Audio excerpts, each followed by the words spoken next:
Paraskevi დილამ შვიდობისა ყველას, საქმიან მაყურებელს, საქმიანი დილით ვიწყებთ სამუშაო კვირის მიწურულს, ყველაზე საინტერესო ამბებით და თემებით.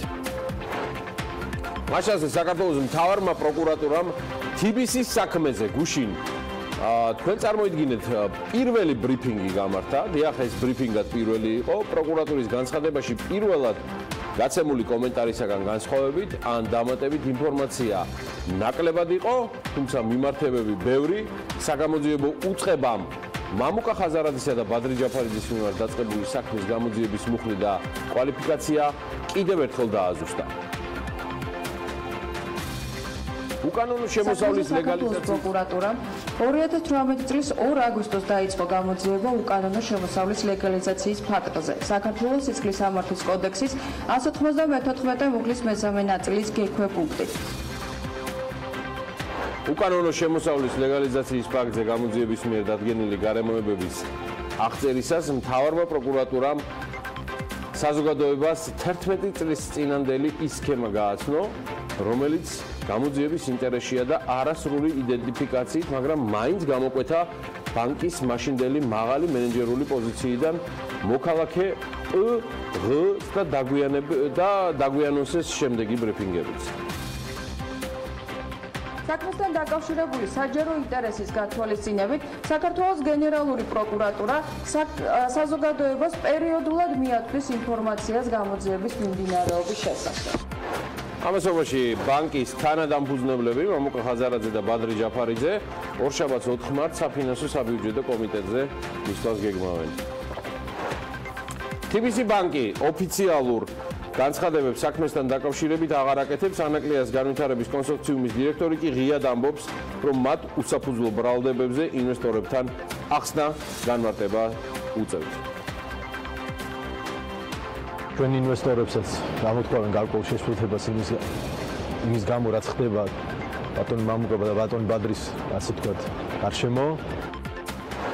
ამასობაში კიდევ ერთი სახელმწიფო უწყება ანაკლიას ღრმაწვოვან პორტთან მისასვლელი საავტომობილო გზის, რკინიგზისა და შესაბამისი ინფრასტრუქტურის მშენებლობისთვის დეტალური საპროექტო დოკუმენტაციის შეწყვეტის მიზნით კონკურსს განსხვავებული წესით აცხადებს ინფრასტრუქტურის სამინისტრო ორეტაპიანი კონკურსის ახალი ფორმატით პროცედურული ბარიერების მინიმუმამდე დაყვანას და შეწყვეტის გამჭვირვალობის უზრუნველყოფის იმედს გამოთქვამს. უძრავი ქონებით ოპერაციები, მსუბუქი ავტომობილების რეექსპორტი, საფინანსო სექტორი, სასტუმროების და რესტორნები, დარგი, ძირითადად ამ სფეროების გავლენით იანვარში საქართველოს ეკონომიკური ზრდა წინასწარი მონაცემებით 3.5% იყო.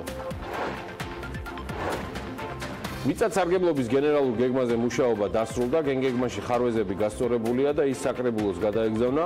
თბილისის მერი მიიჩნევს, რომ ეს საუკეთესო დოკუმენტია და სწორედ ასეთი შემუშავდა საბოლოო სახით. საქართველოში დამზადებული საგზაო ნიშნები ღმერთო შემგვიშველე ექსპორტზე სომხეთსა და უკრაინაში გადის. მე წარმატებებს უსურვებ ამ კომპანიას, რომელიც არის კომპანია გზაჯვარედინი და მისი დამფუძნებლები საექსპორტო ბაზრის გაფართოების მიზნით ამ მოლაპარაკებებს თქვენ წარმოიდგინეთ აზერბაიჯანთანაც აწარმოებენ. მოკლედ აწარმოე საქართველოში ამოქოქილია ბოლომდე.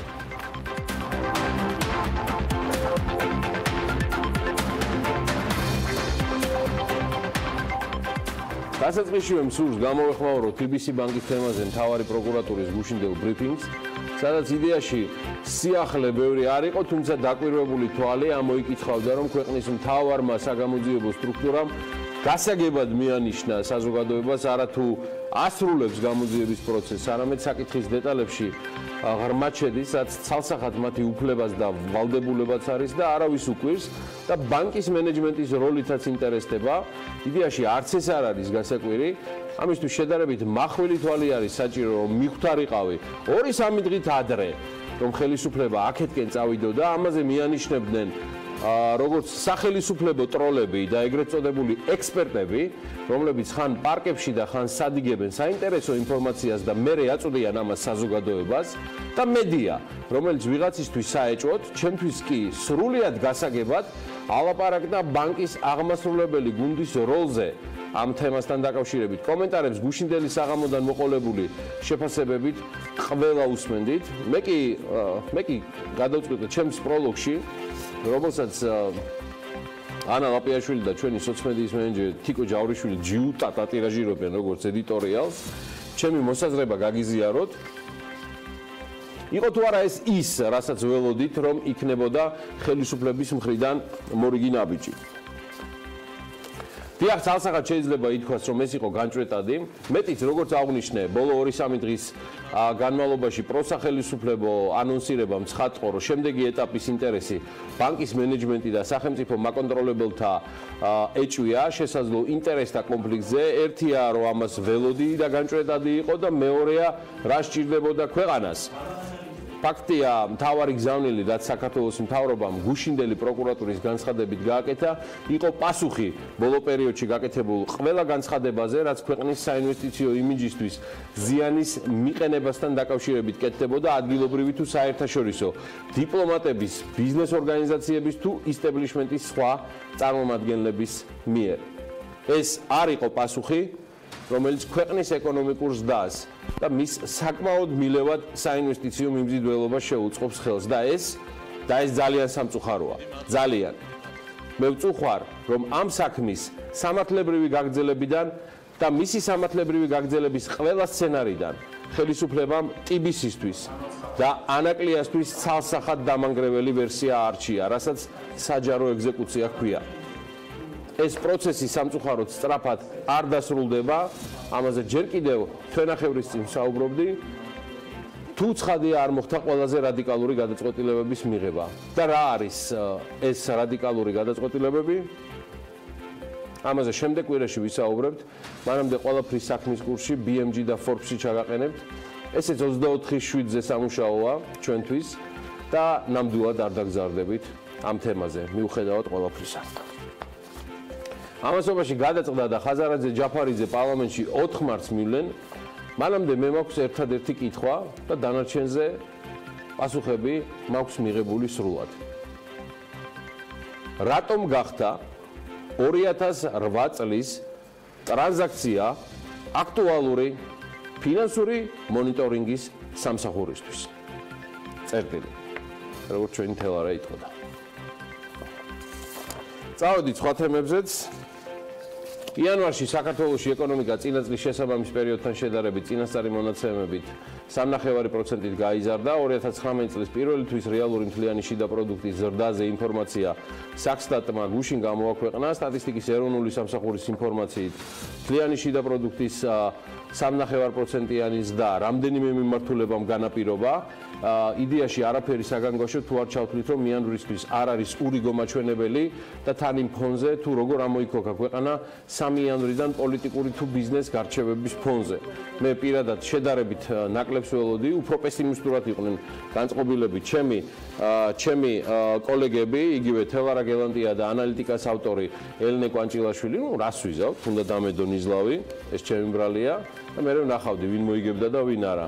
ჩემი ვერსია იყო დაახლოებით 3%-ის ფარგლებში, ისინი გაცილებით პესიმისტურ ვერსიებს ატირაჟირებდნენ. თუ რაიმეს თქმა უნდა ეთერები სავსე აქვს და ილაპარაკონ თვითონ.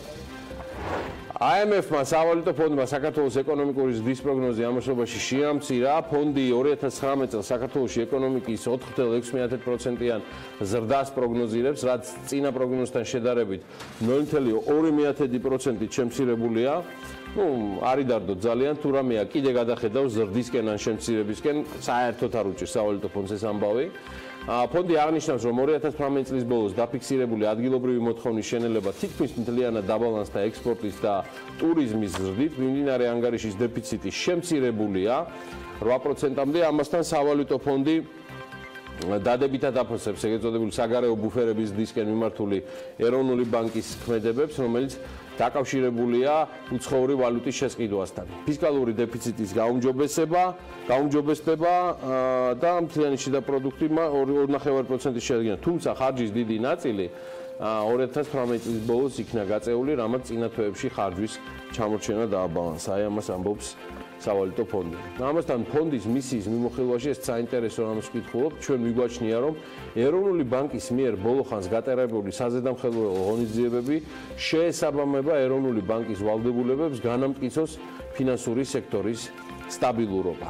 ეს კიდევ ერთხელ გაიმეორა სავალუტო ფონდმა თავის მიმოხილვაში, მას შემდეგ რაც მათმა წარმომადგენელმა საქართველოში ჯერ კიდევ 2 კვირის წინ ოფიციალურად დააფიქსირა ეს თავისი განცხადებით. ამასობაში IMF-ი აღნიშნავს, რომ მაღალი ხარჯები ინფრასტრუქტურაზე, საუბარია 2018 წლის ბოლოს გაწეული ხარჯების საფლით დააბალანსებს ნაკლებ პოზიტიურ საგარეო გარემოს და კრედიტების დაბალი ზრდის გავლენას ეკონომიკაზე, თუმცა ინფრასტრუქტურული ხარჯის მატების პარალელურად აუცილებლად უნდა მოხდეს პროექტების შერჩევის და მართვის გაუმჯობესება. პერსპექტივებზე მოქმედი დაღმავალი რისკებს შორის კი ფონდი სავაჭრო პარტნიორების დაბალს და საერთაშორისო სავაჭრო დაძაბულობასა და კრედიტების ზრდის მოსალოდნელზე მეტად შენელებას ასახველებს. ნეტა რატომ? გუშინ პრაიმ ტაიმმა ძალიან გუში წინ იყო თუ არ ვждები ბოდიში საინტერესო მასალა გაავრცელა, რომლის მიხედვითაც არასამთავრობო ორგანიზაციამ საქართველოს სოციუმი გურიის რეგიონში კვლევა ჩაატარა და ამ კვლევის მიზანი სკოლის მოსწავლეების დამოკიდებულება გახლდათ უმაღლეს განათლებასთან მიმართებაში და ერთგვარი შეფასება. კვლევაში 5 სოფლის სხვადასხვა სასწავლო დაწესებულებიდან 120 მოსწავლე შეირჩა და სწორედ მათ მიიღეს მონაწილეობა ამ გამოკითხვაში. კითხვას, რომელი პროფესია არის მათთვის ყველაზე პოპულარული? 13, 14 და 15 წლის ბავშვების უმრავლესობა უპასუხა, რომ ყველაზე პოპულარული პროფესია პენსიონერობაა. მასწავლებლობა კარგია, ამბობენ ბავშვები, მაგრამ გვეუბნებიან დაბალი ხელფასიაო და ყველაფერს მაინც პენსიონერობა ჯობია. ასეთია ბავშვების უმეტესობის მოსაზრება, რომლებიც პენსიონერობას პროფესიად შესაბამისად შემოსავლის თან სტაბილურ წყაროთაც აღიქვავენ. გამოკითხულთა დიდი უმრავლესობა 82% ირჩევს პენსიონერობას, 8% უმაღლესი განათლების მიღებას აპირებს, ხოლო 2% სახელობო, ანუ პროფესიული განათლების მიღებას, 7-მა აღნიშნა, რომ კერძო სამეწარმეო საქმიანობით დაკავდება. დანარჩენი ჯერ გადაწყვეტილი არ აქვს, არც პენსიონერობა, არც დურგლობა და არაფერი. და საერთოდ არც ისიც იზრუნებს თუ არა უმაღლესი განათლების მიღებაზე. მიზეზად ამ ყველაფერში ცხადია სახელდება ოჯახებში მატერიალური სიდუხჭირე. რაც შეეხება პენსიონერობაზე მეუცნებე ბავშვებს, მიზეზად გარანტირებული ანაზღაურება, ანუ არსებობისთვის საჭირო თანხის მოპოვება დასახელდა შესაბამის არგუმენტად. აკეთე ის, რაც გაბედნიერებს, ალბათ არის მთავარი, რაც შემიძლია დაუბრუნო გურიას და მის პატარებს, რომ მათი მსოფლმხედველობამ წყობრად და სწორი მიმართულებით ჩამოყალიბდეს. თან ეს იმ პირობებში, როგორც პრაიმ ტაიმის ერთ-ერთი რესპონდენტი იმავე სტატიაში რევაზ აფხაზავა აბსოლუტურად სწორად აღნიშნავს, სრულად არის მოსვლილი შესაბამისი სახელმწიფო ინსტიტუციები და უნარობა ამ ყველაფრისა განსაკუთრებით იგრძნობა რეგიონებში, რომელსაც ვაგლახ სულ ნაკლებად ვსტუმრობთ. თულად არ მიხსენებია და რამდენიმე თვეში შეერთებულ შტატებში, ვისკონსინის შტატში 11 წლის იონახ ლარსონის წიგნი გამოქვეყნდება, 11 წლის. სახელწოდებით აკეთე ის, რაც გაბედნიერებს. არსებული გადაწყვეტილება KWL Publishing-მა მიიღო ეს გამომცემლობა, მას შემდეგ რაც იონახის შესახებ სტატიის გამოქვეყნებას დიდი გამოხმაურება ჰპოვა და ლაკროს ტრიბუნის ვებგვერდი ფაქტობრივად აფეთქდა მისი სტატიის შემდეგ. სტატია დეტალურად აღწერს ლარსონის ცხოვრებას, რომელიც ეთიოპიაში ცხოვრობდა. მან ქსოვა 5 წლის ასაკში YouTube-ის მეშვეობით ისწავლა. და ახლა საკუთარ Instagram-ზე 119,000 მიმდევარი ყავს. YouTube-ზე 20,000-მდე და ამჟამად მისი მოქსოვილი ნივთები დიდი რაოდენობით იყიდება. მიუხედავად მისი მცირე ასაკისა, ის 11 წლის არის, იონახი უკვე ზრუნავს სხვა ადამიანებზე და რეგულარულად აკეთებს შესაწირს იმ ობოლთა თავშესაფრისთვის, საიდანაც ის თავად იშვილეს. სტატიას დიდი გამოხმაურება მოყვა სხვადასხვა ტელეგადაცემებში, ლარსონი დილამშვიდობა ამერიკასა და ელენ დეჯენერესის შოუშიც მიიწვიეს. სხვა შორის Forbes-ი წერდა მასზე, რომ წიგნი იონახის ფოტოებით იქნება გაფორმებული, სადაც ავტორი მკითხველს ქსოვასთან დაკავშირებულ რჩევებს და ასევე ცხოვრებისეულ მოსაზრებებსაც გაუზიარებს. ასე რომ, ჩემო პატარა მეგობრებო, გურიასა და მთელ საქართველოში ხომ არ სჯობს პენსიონერობაზე ოცნებას. ისე ოცნებას კაცი არ მოუკლავს, მაგრამ პენსიონერობაზე არა. ვიფიქროთ, მოდი და მეტად ვეზიაროთ ახალ ტექნოლოგიებს, უცხო ენებს, ახალ და კონკრეტულ პროფესიებს, რომელიც გაცილებით და მეტად არის დაფასებული და მოთხოვნადი, შესაბამისად ანაზღაურებადი, ვიდრე ტრადიციული ბიზნესმენობა, რა ვიცი, იურისტობა ან ექიმობა, ამ პროფესიებს კი არა ვაკნინებ, ან არ ვიცი, ბიზნესმენობა საერთოდ პროფესია როგორც ასეთიც არ არის. ვერთმად ამიფაროს არ ვაკნინებ არც იურისტებს და არც ექიმებს, მაგრამ ბოლო აწლეულებია ჩვენი უმაღლესი სასწავლებლები იშვიათი გამონაკლისების გარდა დიპლომის გამოშვებით არიან დაკავებულნი და არა ქვეყნისთვის მოთხოვნადი კადრების აღზრდით და გამოშვებით. ვინძლო რომ პროფესიული განათლებაც უფრო მიღწევაც გახდის თითეული თქვენთაგანის ოცნებებს ხილულს ვიდრე ოცნებებია პენსიონერობაზე. ისე თქვენთვის რომ იცოდეთ ეს თქვენი ოცნება პენსიონერობაზე, ეს არ არის კლასიკური პენსია. ამის კლასიკური და ეკონომიკური გაგებით, რასაც ჩვენ უძახით, ჩვენ ასაკოვან და ჭარმაგებისთვის გაცემულ თანხებს, ეს არ არის პენსია, ეს არის ერთგვარი ხარკი, დახმარება, როგორ გითხრათ, გასაგებად დახმარება, რასაც ბოლო წლებია სახელმწიფო ცდილობს და უკვე სტაბილურად გასცემს და შედარებით მომატებულს 200 ლარის ფარგლებში ასაკოვანებზე და ჭარმაგებზე. რეალური საპენსიო სისტემისკენ სვლა ფინანსური მოდელის თვალსაზრისით ჩვენ მხოლოდ 2018 წელს დავიწყეთ ქართულად, ანუ გზაში გვინდა რომ მოვაგვაროთ ყველაფერი, რაც არასწორად დავგეგმეთ დასაწყისში, არა და საპენსიო რეფორმა იყო, არის და მარად იქნება ყოველთვის ნდობაზე დაფუძნებული ეკონომიკურ-ფინანსური რეფორმა, რომელიც მთელი ქვეყნის მოსახლეობის თანამონაწილეობას ითვალისწინებს თითოეული ჩვენთაგანის უკეთესი მომავლისთვის. რასაც დამსახურებული ანაზღაურება ქვია, დამსახურებულად პენსიაზე გასული ჩვენი მოქალაქეებისთვის. მოკლედ იფიქრეთ, მეგობრებო, იფიქრეთ და წაიკითხეთ რაც შეიძლება მეტი, აგერ უამრავი შესაძლებლობა და პროფესია ჩდება, სადაც თქვენი შესაძლებლობები მოთხოვნადი შეიძლება იყოს. დამიჯერეთ, ეს არანაკლებ და მეტად დაგიფასდებათ, ვიდრე ტრადიციული პროფესიებია, როცა არანორმალურად ჭირს, რა ვიცი მე, პროფესიონალი ინჟინერები, ინფრასტრუქტურის სპეციალისტები, რა გითხრათ? წარმატებები ჩვენ შვილებს და ჩვენს იდეაში რომ მივცეთ იმდენი სწორად განათლება და მიმართულება რომ სწორი არჩევანის გაკეთება დამოუკიდებლად თავად შეძლო. გადავიდეთ ახლა ცოტა სხვა თემაზე. გერმანიაში ერთმა მამაკაცმა პიკასოს $11,000 ღირებული ორიგინალი ვაზა მატარებელში დატოვა. ამის შესახებ არც მეტი არც ნაკლები CNN-ი წერს. როგორ 76 წლის მამაკაცი, რომელიც 15 თებერვალს კასელიდან დიუსელდორფში მიდიოდა და ძვირფასი ნივთი განიერ სავაჭრო ჩანთაში ედო, მატარებლის ხაზის შეცვლისას როგორ ჩანს, ყურადღება გაეფანტა და ვაზა შემთხვევით ვაგონში დარჩა. გერმანული პოლიციის ინფორმაციით, მატარებლის დატოვების შემდეგ ძვირფასი ნივთის მფლობელი სამართალდამცავებს მალევე დაუკავშირდა, თუმცა ძებნის მიუხედავად ვაზას ვერსად მიაგნეს. დაკარგულ ვაზაზე 1953 წელს პაბლო პიკასომ თავის კერამიკის სტუდიაში იმუშავა, რომელიც საფრანგეთის სამხრეთით მდებარეობს. 2016 წელს ამავე კოლექციის სხვა ნიმუში კელნში აუქციონზე უკვე 17,000-ად გაიყიდა. უფრო მეტი გადაიხადეს სხვათა შორის ფრანგი მხატვრის კლოდ მონეს ნახატში, რომელიც ლონდონში სოდბის აუქციონზე $27.5 მილიონ ფუნტ სტერლინგად მემოპატიეთ გაიყიდა. აუქციონის სახლი ტვიტერზე, სადაც ის განსაკუთრებით აქტიურია, წერს, რომ ნახატის სახელწოდება დოჯის სასახლეა და მასში ვენეციის პეიზაჟია აცახული. ტილო აუქციონის ყველაზე ძვირად ღირებული ლოტი გახდა.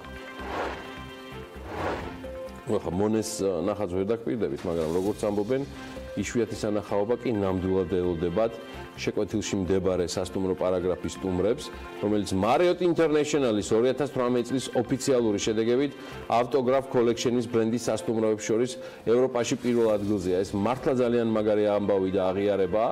ეს სტატუსი მომხმარებელთა კმაყოფილების ინდექსით განისაზღვრა, რის ფარგლებში შეკვეთილში მდებარე სასტუმრო პარაგრაფი მოწინავე ადგილს საკმაოდ დიდი ნიშნულით ინარჩუნებს და უსწრებს მილანში, კოპენჰაგენში, ვარშავასა და ბარსელონაში, დუბროვნიკში და სხვა ევროპულ ქალაქებში არსებულ სასტუმროებს. არსებულ სასტუმროებს მოუსწრებს ეს ძალიან მაგარია, მაგრამ პარაგრაფი, რომელიც უკვე სახელგანთქმულია მათ შორის ქართულ მომხმარებლებს შორის, ამან ყველაფერს ამ წარმატებებს მან სულ რაღაც 1 წელიწადში მიაღწია. რაც დამსვენებელთა განსაკუთრებულ ლოიალობაზე, კმაყოფილებაზე და მომსახურების არაჩვეულებრივად მაღალ ხარისხზე, სერვისების მრავალ ფენონებაზე და ამას მიუთითებს. ამასთანავე აღსანიშნავია, რომ სამსტუმროში ამჟამად არც მეტი არც ნაკლები ხალხი 450 ადამიანია დასაქმებული. საიდანაც 95% არის ადგილობრივი მკვიდრი. შესაბამისად, შეკვეთილში მდებარე სასტუმროს ოპერირებას ახდენს ესეთი კომპანია, სასტუმროების მართვის კომპანია, ასე ქვია ამ შეფასეს, რომელიც 2015 წელს დაარსდა და სასტუმროების ქსელის Marriott International-ის ფრანჩიზის ოფიციალური ლიცენზიის მფლობელიც გახლავთ. წარმატებები პარაგრაფს და ეს მართლაც გამორჩეულად აღიარებაა და ძალიან კარგი ამბავი გაზაფხულის ამ პირველ დღეს. გადავედით, დავიწყეთ შემდეგი ამბები. ძელიავას ბაზრობის ერთი ნაწილი, მაგრამ ყველაზე დიდი რეკრეაციულ სივრცედ განვითარდება, მეორე კი საქმიან ზონად, ეს არის ხედვის ნაწილი, ტერიტორიის ნაწილის მესაკუთრეებმა საკუთარი გეგმა საზოგადოებას წარუდგინეს. თბილისში კანდელაკის ქუჩის სრული რეაბილიტაცია იწყება, შესაბამისად მოძრაობა საბურთალოზე ამ ტერიტორიის მიმდებარედ იმაზე მეტად იქნება შეფერხებული, ვიდრე აქამდე იყო. მე ვერ წარმომედგინა საგამდე შეიძლება მისული იყო ფანტაზია ამ მოძრაობის შეფერხებისა და თურმე ცოტა ხანიც მოიცადე. ველმოვალ მშენებელი ქარხნის თანამშრომლები კი ადმინისტრაციისგან სახელფასო დავალიანების გადახდის მოთხოვნით 5 მარტიდან მასშტაბურ საპროტესტო აქციებს აანონსებენ. და ეს არ არის ყველაფერი. ამბობენ, რომ ის ერთმნიშვნელოვნად კარგი ამბებით აპირებს ახალი ამბების კოლაჟის დაწყებას. მე არ ვიცი რა აქვს ჩაფიქრებული, მაგრამ მას ეს არაჩვეულებრივად გამოდის. გამარჯობა, ანა. ეს ანა ლაპიაშვილია, ქალბატონებო და ბატონებო. ვინც არ იცნობთ, თუმცა ვიცი, რომ ესეთი აღარც არსებობს.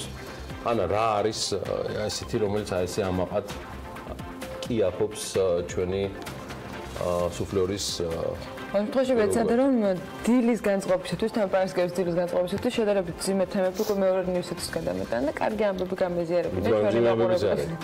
კი, ცოტა ხანში მოგეყვებით იმ რეაქციებზე, მათ შორის, რომელიც გუშინდელ პროკურატურის განცხადებას მოყვა და არა მხოლოდ ამ ნაწილში, მათ შორის საინტერესო იყო საქსტატის მიმოხილვა და ის მონაცემები, რომელიც კარგად გაანალიზების შემთხვევაში შესაძლოა მძიმე საფიქრარის გაგვხდეს. მოგეთ ვიწყებთ და თან კარგი ამბებით ვიწყებთ, როგორც გიორგიმ დაანონსა, დღევანდელ ბიზნეს სიახლეებთან რამდენიმე მშვენიერი ამბავი გვაქვს გასაზიარებელი. არქიტექტორ გიორგი ხმალაძის ყავის ქარხანა ევროკავშირის არქიტექტურის საერთაშორისო დაჯილდოებაზე EUMAIUS Award-ზე ნომინანტის სტატუსით მოხვდა. კონკურსის გამარჯვებული 2019 წლის აპრილში უნდა გამოვლინდეს. კახეთის გზატკეცილზე ეროვნული ბანკის საკასო ცენტრის მიმდებარედ მდგარი შენობა, რომელიც კომპანია კაფსულს ეკუთვნის, უჩვეულო არქიტექტურით და მწვანე სახურავით გამოირჩევა. 9190 კვადრატული მეტრის ფართის მქონე ქარხნის მშენებლობა 2018 წელს არის დასრულებული. 20 მილიონიანი ინვესტიციით აშენებული ქარხანა ყავის კაფსულებს დაამზადებს, პროდუქცია როგორც საქართველოში, ასევე ექსპორტზე გაიყიდება. საწარმოს გახსნიდან პირველი წლის განმავლობაში 3 სპეციალიზებული მაღაზიის და ამდენივე კაფეს გახსნა დაგეგმილი. საქართველოში დამზადებული საგზაო ნიშნები კი ექსპორტზე სომხეთსა და უკრაინაში გადის. კომპანია გზაჯვარედინის გენერალური დირექტორი ნიკა გაბელაია ამბობს, რომ კომპანია უკვე საექსპორტო ბაზრის გაფართოებისათვის ამ ეტაპზე აზერბაიჯანთანაც აწარმოებს მოლაპარაკებებს. მისი თქმით, ევროპაში ექსპორტის დაწყებას ჯერჯერობით არ გეგმავენ. ამის მიზეზი კი ის არის, რომ ტრანსპორტირებით საქონლის თვითღირებულება ძვირდება. რაც შეეხება გამოწვევებს, რომელსაც გზაჯვარედინი ადგილობრივ ბაზარზე აწყდება, გაბელაია სატენდერო დოკუმენტაციებთან დაკავშირებულ პრობლემებზე მიუთითებს BMG-სთან საუბარში და აღნიშნავს, რომ ტენდერებში საპროექტო დოკუმენტაცია დაბალ კვალიფიციურია და ხარჯთაღრიცხვაც მოიკოჭლებს.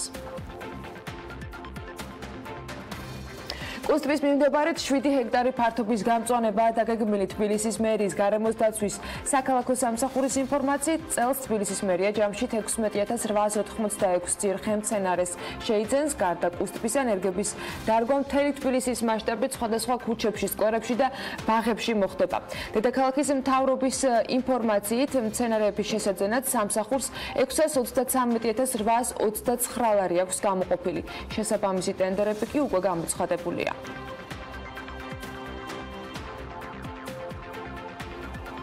თბილისში კერძო საკუთრებები სამჯერ უფრო დიდ ტერიტორიაზეა, ვიდრე ჩვენ განაშენიანებულ დედაქალაქს აღვიქვამთ, ამბობს თბილისის მერის მოადგილე მაია ბითაძე. მისი თქმით, მოქალაქეები, რომელთა საკუთრებაც გეგმით არასამშენებლო ტერიტორიაზე მოექცა, კომპენსაციას ან ადგილმონაცვლეობას მიიღებენ.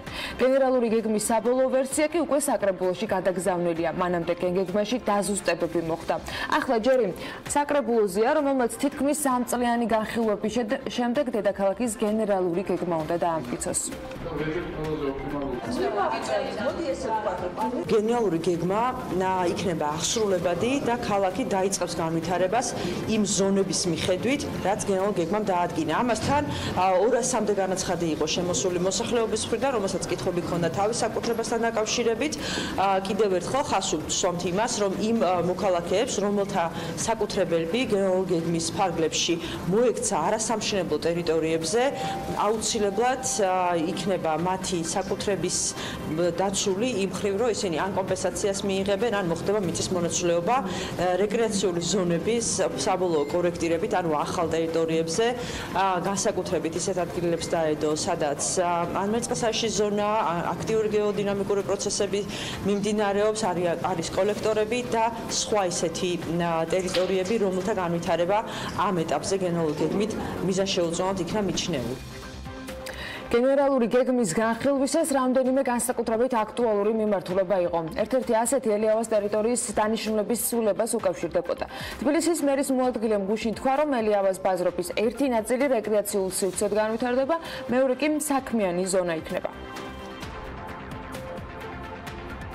ელიავას მიმდებარე ტერიტორიასთან დაკავშირებით, ისევე როგორც თბილისის ზღვასთან და ლისთან მიმართებით, ჩვენ გვაქვს გარკვეული რეკომენდაციები, რომლის მიხედვით აღნიშნულ ტერიტორიებზე განაშენიანება უნდა მოხდეს სანიტარულ-ჰიგიენური პირობების დაცვით, საცხოვრებელ და საწარმოო ზონებს შორის გარკვეული ბუფერის არსებობის შექმნით და აუცილებლად გარემოს დაცვითი, სატრანსპორტო და ურბანული საკითხების გააზრებით, რაც იმას ნიშნავს, რომ ამ ტერიტორიების განვითარებისას, იგივე ელიავას რო დაუბრუნდეთ, აუცილებლად უნდა იქნეს გათვალისწინებული და მაქსიმალურად უნდა იქნეს ყურადღება მიქცეული ტერიტორია, ის მოგეხსენება დიდია, შესაბამისად, მისი ერთი ნაწილის რეკრეაციული მიზნით განვითარება, ხოლო მეორე ნაწილი საზოგადოების საქმიანი ფუნქციით განვითარება. ეგრეთ წოდებული ელიავას ბაზრობის მესაკუთრების ნაწილმა გუშინ ტერიტორიის განვითარების ხედვაც წარადგინა. შპს სანაპირო საინვესტიციო ჯგუფმა პრეზენტაციაზე 8 პროექტი წარმოადგინეს, რომელიც მულტიფუნქციური ცენტრის აშენებას ითვალისწინებს, სადაც მოქალაქეები საკუთარ საქმიანობას უკეთეს პირობებში გააგრძელებენ. კომპანიის წარმომადგენლები ამბობენ, რომ მათ საკითხთან დაკავშირებით კომუნიკაცია მერიასთან არაერთხელ ჰქონდათ, თუმცა საბოლოოდ შეძლებენ თუ არა ისინი ამ პროექტიდან რომელიმეს განხორციელებას, მას შემდეგ გაერკვევა, რაც თბილისის საკრებულო გენერალურ გეგმას დაამტკიცებს. ოფიციალური პასუხი დედაქალაქის მთავრობისგან ამ თემაზე არ არსებობს, მოწონთ თუ არა მათ ის პროექტები, რომელიც გუშინ იყო წარმოდგენილი, თუმცა თბილისის მერს გარკვეული პრეტენზიები უკვე ჰქონდა. ეტაპობრივად უნდა მოხდეს ბაზრობის განვითარება თანამედროვე ევროსტანდარტის მიხედვით, სადაც იქნებიან ისეთი მოივაჭრეები, რომლებიც იქნებიან ეკოლოგიურად სუფთა პროდუქტების გამყიდველები, ჰაერს არ დააბინძურებენ, აი ეს გამონაბოლქვი იქნება, საწვავ-საწყები მასალებიდან იქნება, ესე ვთქვათ, რკინა იქნება თუ ნედლი ხის დამჭრელი საამქროები იქნება თუ ასე შემდეგ. ეს დღევანდელ ჩვენ ტერიტორიაზე არც არის და მომავალშიც არ გეგმავთ. გერგეს დამტკიცებამდე კონკრეტული პროექტის გაკეთება ფიზიკურად შეუძლებელია. ამიტომ ეს არის ზოგადი ხედვა და კონცეფცია. რაც შეეხება სხვა მესაკუთრეებთან კომუნიკაციას, როგორც ვიცით, ანუ მათაც აქვთ პროექტები, თუმცა ეს არის მერის პრეროგატივა. პირველი მარტიდან დედაქალაქში ტაქსების რეფორმის მეორე ეტაპი იწყება, ანუ დღეიდან, რაც ავტომობილების იერსახის მოწესრიგებას გულისხმობს. რეგისტრირებულ მძღოლებს 2 სახის ვაუჩერი გადაეცემათ. ერთი ვაუჩერით ისინი ავტომობილის სალონის ქიმწმენდას შეძლებენ, მეორე ვაუჩერით კი ავტომობილის გადაღებვას. მძღოლები პროცედურის შესახებ SMS შეტყობინებას მიიღებენ. წლის ბოლომდე თბილისში თეთრი ფერის ტაქსებმა უნდა იმოძრავონ, თუმცა სხვა ფერის ავტომობილებით შეძლებენ გადაადგილებას, რომლებიც სერვისის მიწოდებას მხოლოდ გამოძახების შემთხვევაში უზრუნველყოფენ. რაც შეეხება გზავრთა ქუჩიდან აყვანას და უფასო საპარკინგო ადგილის სარგებლობას, ეს მათ ეკრძალებათ. ამ დროისთვის დედაქალაქში ტაქსის მომსახურებაზე 27283 ნებართვაა გაცემული. ქუთაისის მერიასა და არასამთავრობო ორგანიზაციის თავმჯდომარის სასამართლო დავა კი დასრულებულია. ქუთაისის საქალაქო სასამართლოს მოსამართლემ მერის მოთხოვნა არ დააკმაყოფილა. მოსამართლის გადაწყვეტილებით ევროპა ჩვენი სახლის თავმჯდომარე გია გოქაძე არ დაჯარიმდა. მისი განცხადებით კანონდარღვევა არ არსებობს. მოსამართლე აღნიშნავს, რომ კანონდარღვევა არ არის, მერიას დასაჩივრებისათვის კი ათდღიანი ვადა რჩება. პროცესს მერიის წარმომადგენლები არ დასწრებიან. 12 იანვარს შეგახსენებთ თეთრ ხიდზე სტიკერის დაკვრის გამო მერიის ზედამხედველობის სამსახურმა გოქაძის წინააღმდეგ სასამართლოს მიმართა და მისი 500 ლარი დაჯარიმება მოითხოვა. ორგანიზაციაში მერიის გადაწყვეტილებას მათ წინააღმდეგ დაწყებულ ბრძოლა დაფასებენ და ამბობენ, რომ მერია სიტყვის და გამოხატვის თავისუფლების წინააღმდეგია. გურჯაანის მერიის გადაწყვეტილებით კი გარემო ვაჭრებს ქუჩაში დგომის და საქონლის რეალიზაციის უფლება დღეიდან ეკრძალებათ. სწორედ დღეიდან პროცესში უკვე შინაგან საქმეთა სამინისტროს თანამშრომლები ჩაერთვებიან. მათ ტერიტორიის დასატოვებლად ერთი თვის ვადა ჰქონდათ, რომელსაც მუნიციპალიტეტის მერთან ორმხრივი შეთანხმების საფუძველზე მიაღწიეს. მოვაჭრეები ამბობენ, რომ ბაზარში ადგილი არ არის და ამიტომ გადაწყვეტილებას ჯერ ვერ იღებენ. გურჯაანის მუნიციპალიტეტის მერის იურიდიული სამსახურის ზედამხედველობის და ადგილობრივი მოსაკრებლების ადმინისტრირების განყოფილების უფროსის განმარტებით კი მოვაჭრეებს ერთთვიანი ვადა სწორედ დღეს 1 მარტს ეწურებათ.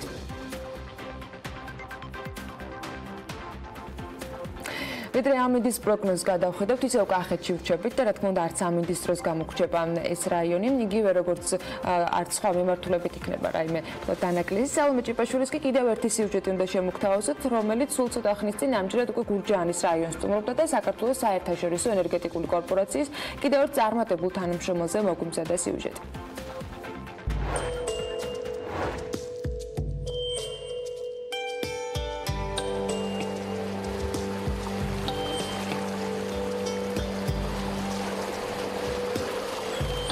ეს არის ჰიდროელექტროსადგური ალაზანგესი, რომლის ჯერ კიდევ ამის მშენებლობა 1932 წელს დაიწყო.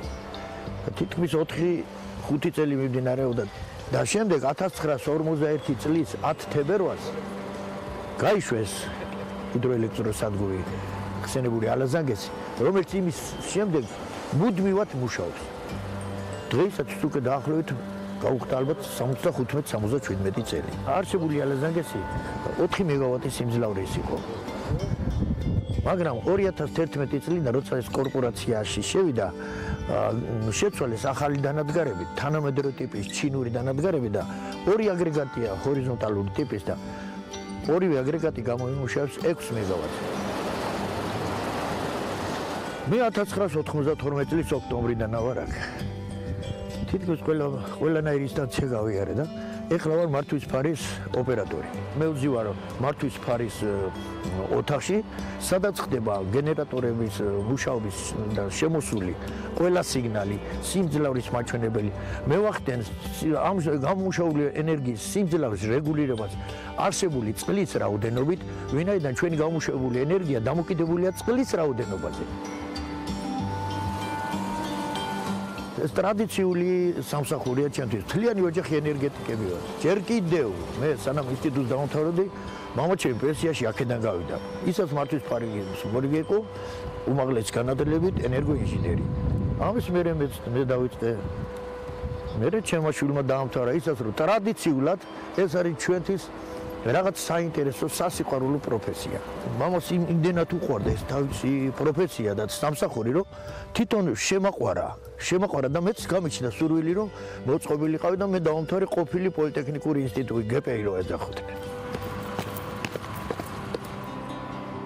პაპას ლამაზები ხარ თქვენა. ხო, პაპა, იგი ბაჭი. დაახლოებით შილითაც საათზე სამსახური და მორუნდები. დაღლილი გამენათები თავისებურად ყველაფერზე მოქმედებს და სახში დაბრუნებულ სახში ხდება მეუღლე, შვილი, 2 შვილი, ძალი. ბავშვებთან სიხარული და სიხარული თლიანად ისევ მიბრუნებს ხალისსა და სითამამეს.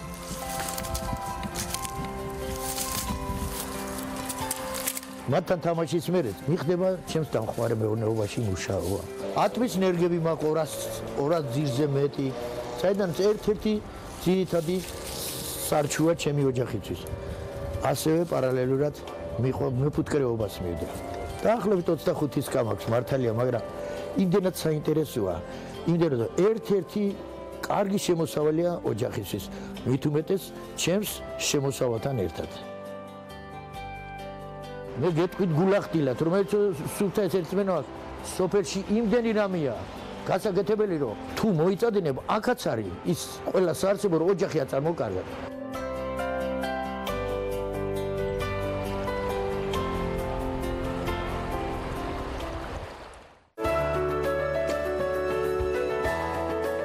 ამინდის პროგნოზის სპონსორია დეველოპერული კომპანია ორიონ ჯგუფი.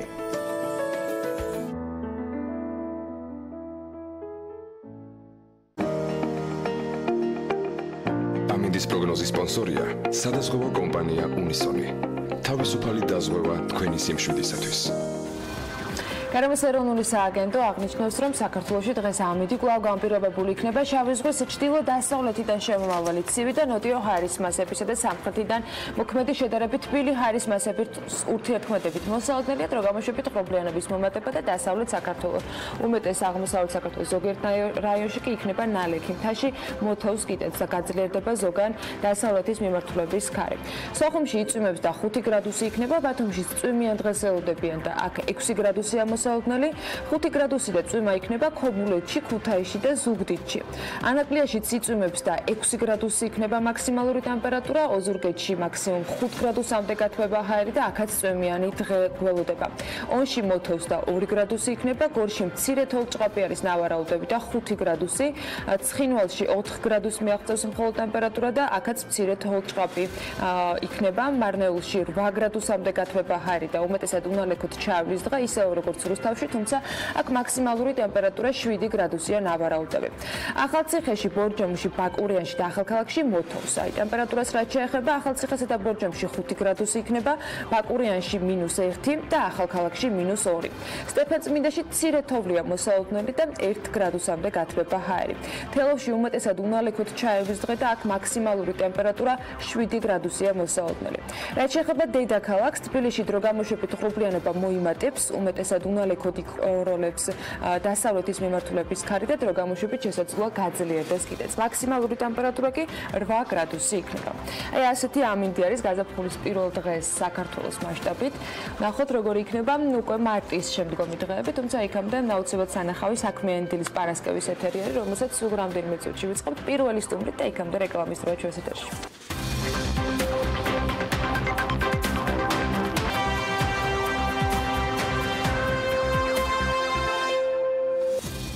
რეკლამის შემდეგ ქართველი მხატვრის საერთაშორისო წარმატებაზე უნდა მოგიყვეთ. ჯერ იყო ევროპული გამოფენები და აღიარება და მალევე შეერთებული შტატები, სადაც თიკო სანიკიძე დღეს კარიერას განაგრძობს. მასზე წერენ, იწვევენ გამოფენას და თავისუფლად შეიძლება ითქვას, რომ რეალიზმთან მაქსიმალურად მიახლოებული შემოქმედებით თიკო ხელოვნების ბიზნესში უკვე მყარად არის ფეხმოკიდებული. ნინი ლონგურაშვილი მასპინძლობს დღეს ამერიკიდან დროებით სამშობლოს დაბრუნებულ მხატვარს ნინი დილამშვიდობის. დილამშვიდობის ანა, მივესალმები ჩვენ მაყურებელსაც. სხვათა შორის, როცა ჩვენი შემდეგი სტუმრის ნამუშევრებს უყურებთ, რთულია მიხვდა ეს ნამუშევარი, ნახატია თუ ფოტო. ჰიპერრეალისტური ნამუშევრები უბრალო ფანქრით არის შესრულებული და თიკო სანიკიძეს ნამუშევრები იყიდება ბევრ გალერეაში, მათ შორის ამერიკაში, ერთებულ შტატებში, თურქეთის და იტალიის საგამოფენო სივრცეებში. რა სიახლეებია მის კარიერაში და როგორ პოზიციონირებს ის ბიზნესში, ამაზე ვისაუბრებთ დღეს სწორედ თიკოსთან ერთად, რომელიც დროებით არის ამერიკიდან საქართველოში დაბრუნებული. დილამშვიდობისა და მადლობა სტუმრობისთვის. დილამშვიდობისა, ნინი, მოგესალმებით, მივესალმებით თქვენს მაყურებელს, უღმესი მადლობა მოწვევისთვის. მე პირველ რიგში მაყურებელს ვეთქვი, რომ თიკო უკვე იბრძვის, მიუხედავად იმისა, რომ 3 წელია რაც ამერიკაში ცხოვრობს, უკვე იბრძვის ბონემის აუქციონზე გასასვლელად და მე მაყურებელს ვეთქვი, რომ ბონემის აუქციონი არის მესამე საფუძველი და მაგის შემდეგ უკვე მარტივი არის სოტვის აუქციონზეც შეღწევა, ესე რომ ვთქვათ. რა არის საჭირო იმისთვის, რომ ბონემის აუქციონზე შეხვიდე? ეთანხმებით, ნინი, ეს არის ძალიან დიდი ნახტომი ჩემს კარიერულ ზღვაში. არის ძალიან რთული პროცესი მოხდა ამ აუქციონზე. თუმცა თუ ხარ უდაოდ ნიჭიერი გაქვს მიღწევები და ინტენსიურად მუშაობა ამ სფეროში, ნამდვილად გაქვს შანსი. ეს ყველაფერი მოხდა ჩვეულებრივ დამიკავშირდა აუქციონის ხელმძღვანელობა. ამ ეტაპზე არის შესარჩევი პერიოდი, გადიხარ სხვადასხვა კრიტერიუმებს უნდა აკმაყოფილებდე და საბოლოო შეთანხმების ჩამოყალიბების შემდეგ უკვე იმედი მაქვს, რომ სადღაც დაახლოებით შემოდგომისკენ იქნება ცნობილი. ხშირად გვესმის ხოლმე ქართველებზე, ქართულ მხატვრებზე ამერიკაში მათ წარმატებულ კარიერაზე, იგივე სონღულაშვილი იქნება და დარწმუნებული ვარ, თქვენ ხვდებით ერთმანეთს, იცნობთ ქართული მხატვრები, ვინც ხართ ნიუ-იორკში შეკრებულები. როგორი არის ვინ ადგენს, როცა გამოფენას აკეთებთ თქვენს ფასს? მე როგორც ვიცი, ამაში ხელოვნებად მცოდნეები ერევიან და თქვენ ასეთ ვიცი, არ გაქვთ თქვენს ნამუშევრებზე ფასის, რაღაცა ერთი ფასის მინიჭების უფლება. გეთანხმები ნინი ამასთან დაკავშირებით, მაგრამ მე მაინც ვთვლი, რომ მაინც გადამწყვეტი საბოლოო სიტყვა ეკუთვნის მხატვარს. მხატვარზეა დამოკიდებული, რამდენად უღირს ამ ნამუშევრის კონკრეტულ მოცემულ სიტუაციაში გაყიდვა. შეიძლება საერთოდ არ უნდა ეს რომ გაყიდოს, მაგრამ ძალიან დიდი მნიშვნელობა აქვს, რა თქმა უნდა, კრიტიკოსების და ხელოვნებად მცოდნეების შეფასებას, იმიტომ რომ ამის გარეშე უბრალოდ ვერანაირად ვერ მოხერხდება შენი რეალიზება. მხატვრები ჩვენი თანამემამულეები, ზოგადად ნიჭიერები ვართ ქართველები, ძალიან მიყვარს როცა ამას აღვნიშნავ. ლევანი უსაზღვროდ უნიჭიერესი ადამიანია. ხვდებით, რა თქმა უნდა, ერთმანეთს გვაქვს შეხვედრები სხვადასხვა გამოფენებზე, ვაფასებთ ერთმანეთს. ლევანის გარდა არიან სხვა ქართველი ასევე წარმატებული მხატვრები, თუმცა ყველა ხელოვანი გადის სხვადასხვა ეტაპს და ყველა სჭირდება რაღაც გარკვეული პერიოდი იმისთვის, რომ მიაღწიოს გარკვეულ წარმატებას. და რა არის ამ წარმატებისთვის ამერიკაში, რა უნდა გააკეთო ამისთვის? მაშინ განსაკუთრებით, როცა თანამედროვე მხატვრობის ერთ-ერთ ადგილად ამერიკა შეგვიძლია რომ დავასახელოთ. რამდენად დიდი შრომა ჭირდება იმისთვის, რომ მხატვარმა დაიმკვიდრო ამერიკაში თავი და როცა ამხელა ბაზარზე არის საუბარი. ამერიკაში საკმაოდ რთულია. მე აქედან როდესაც გამემგზავრე გადაწყვეტე მივიღე ეს გადაწყვეტილება. არ ველოდი იმ ხელ კონკურენციას ვიდრე იყო ეს თქვა ევროპის ქვეყნებში. მე მქონდა სხვა გამოფენები იტალიაში, გერმანიაში, რომში და ასე შემდეგ. და ამერიკა არის ერთ-ერთი ესეთი მსოფლიოს ინდუსტრია, ანუ კონკრეტული მთელი სოფლიოს მასშტაბით მხატვრები არის ამერიკაში თავმოყრილი და ეს არის საკმაოდ დიდი ბაზარი, სადაც მუდმივად ხარ ორიენტირებული ახალი სიახლეების სწავლაზე, საკუთარ თავზე მუშაობაზე და სულ ხარ ჩაბმული ამ პროცესში. თუ არის სწავლი რაღაც ახალ გაჩერდი, მოწმები ჯაჯუს და შემდეგ ვერ შექმნი ისეთ ნამუშევრებს, რითაც გააოცებ შესმა. თიკო სანიკიძეს უკვე რამდენი გამოფენა ქონია ამერიკაში და სამომავლოდ სად გეგმავს და საქართველოში თუ გვექნება იმის საშუალება, რომ ნამუშევრები ვეხილოთ? ამერიკაში კონკრეტულად ნიუ-იორკში მქონდა უკვე 10 გამოფენა, აქედან 8 სოლო, 2 ჯგუფური გამოფენა. მაქვს მიწვევები სხვადასხვა შტატებში ამერიკაში. მაისის თვეში იგეგმება სამხრეთ აფრიკაში ჩემი გამოფენა. არის შემოთავაზება იტალიიდან, არის ინგლისიდან და აუცილებლად მაქვს დაგეგმილი შემოდგომაზე საქართველოში. ძალიან ბევრი ადამიანი ელოდება ამ გამოფენას და მე ვთვლი, რომ ყველაზე კრიტიკული შეფასებელი მაინც ჩემი ხალხია და ჩემი ქვეყანა. საკმაოდ დიდი შრომა გელოდება სამომავლოდ იმისთვის, რომ ამდენ გამოფენაში მიიღო მონაწილეობა. თიკო, რა არის შენი ნამუშევრების ფასი, საწყისი ფასი? და თვითონ ამერიკაში რამდენად არის მოთხოვნა ნახატებს? ანუ ნახატებს იძენენ ინვესტირებისთვის და ვინ არის უფრო მეტად მომხმარებელი? ეს უბრალოდ მოქალაქეები არიან თუ ბიზნესმენებთანაც გაქვთ ურთიერთობა? ზოგადად ნამუშევრების ფასი კონკრეტულად ვერ განსაზღვრავ. ეს არის დამოკიდებული თუ ზომაზე, თუ რა ტექნიკაშია შესრულებული, რამდენი დრო დახარჯე თითოეული ნამუშევრის შექმნის დროს. თუმცა კონკრეტულად მაინც დავაკონკრეტო, სადღაც დაახლოებით $3,000-დან საწყისი ფასი ჩემი ნამუშევრის და იზრდება. ეს არის დამოკიდებული რომელ გალერეაში გაქვს გამოფენა იმ მომენტში, თუ არის რაღაც კონკურსი, ამ შემთხვევაში ხდება ონლაინითაც შეძენა. ამ ეტაპზე ახლა მე მიკავშირდება უკვე საკუთარი ბაზა მაქვს და საკუთარი მომხმარებელი მყავს, ვისაც კონკრეტულად ჩემი მიმდინარეობა უყვარს და რა გითხრათ, არ არის ადვილი, მაგრამ მაქსიმალურად ვცდილობ გავაკეთო მაქსიმუმ ჩავდო და ვიყო მოთხოვნადი, გავიზარდო და რაც შეიძლება უფრო მეტი მრავალფეროვანი ნამუშევარი შევთავაზოთ ჩემს მომხმარებელს. და ველოდებით ამისთვის საქართველოშიც თქვენ გამოფენას. მადლობა, თიკო სანიკიძე იყო დღევანდელი ჩვენი სტუმარი, მხატვარი, რომელიც უკვე წლები ამერიკაში ცხოვრობს და ну როგორც გაიგეთ, უკვე ფაქტობრივად რეალიზებულიც კი არის. მადლობა ნინი, მარჩვეულებრივი შესაძლებლობებით გაგვეცნა თიკო. ეს საინტერესო სამუშაოა დარწმუნებული და თიკოსთვისაც მნიშვნელოვანი ამ სამუშაოსგან მიღებული სიამოვნება გარდა რა თქმა უნდა იმ ბიზნესია, რომელიც მას უკავშირდება. როგორი შეიძლება იყოს თქვენი ოცნების სამსახური? დღეს სწორედ ისეთ სამსახურებზე ვსაუბრობთ, რომელიც განსაკუთრებით საინტერესო და მნიშვნელოვანი არის შემოსავლიანობასთან ერთად, რა თქმა უნდა, სურვილების ასრულების მიმართულებითაც. გინატრია თუ არა გადატვირთული გრაფიკის დროს მოგზაურობა, შოკოლადის დაგემოვნება, კინოს ყურება და მშობლებაში ყოფნა. ზოგისთვის ეს ყველაფერი ერთად ან ცალ-ცალკე სამუშაო პირობები და გარემოც კი არის.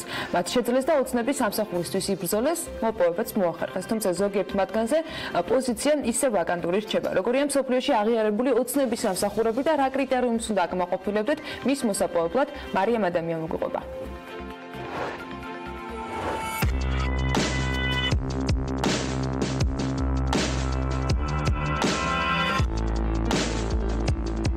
ფასი იმის გაკეთებაში გიხდიან, რაც გიყვარს და სიამოვნებას განიჭებს, შეგიძლია თქვა, რომ საოცნებო სამსახური გაქვს.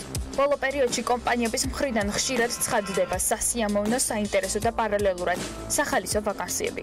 მაგალითად, კნუტებისა და ლეგვების მომფერებელი, მოგზაური მწერალი, ან თუნდაც რა სიტყოდით, შოკოლადის გასინჯვაში საათში $14 რომ გადაეხადათ თქვენთვის. ტკბილეულის მოყვარულებისათვის ალბათ ეს ოცნების რეალობად გადაქცევას გულისხმობს. საოცნებო სამსახურის პოზიციას კი ასე დაერქვა: შოკოლადის დეგუსტატორი. პოზიცია კი დღევანდელი მდგომარეობით ვაკანტურია. თუკი საოცნებო სამსახურის რეიტინგს შევადგენთ, მათ შორის ერთ-ერთ მოწინავე პოზიციას დაიკავებს პროფესიონალი ჩამხუდებელი, რომლის მოსალოდნელი შემოსავალი $30,000-100,000 წელიწადში.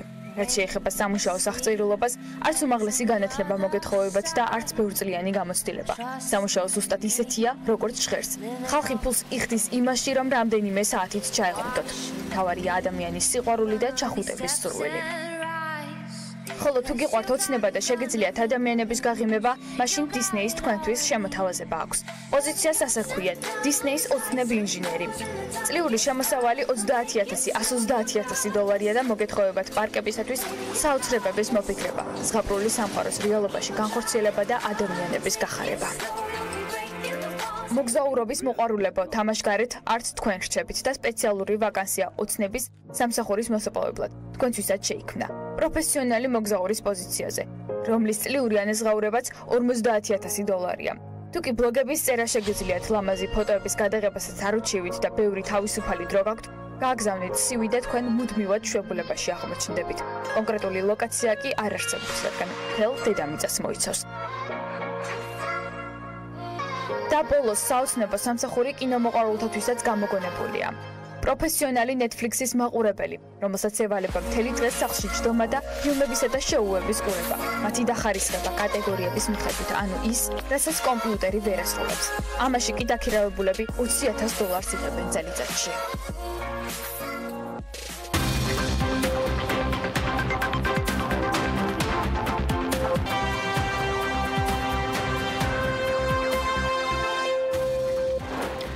ნადრი ჯაფარიძე პროკურატურის ბრიფინგის შემდეგ კიდევ ერთხელ მოუწოდებს ყველას, რომ ქვეყნის და ბანკის რეპუტაციას გაუფრთხილდნენ.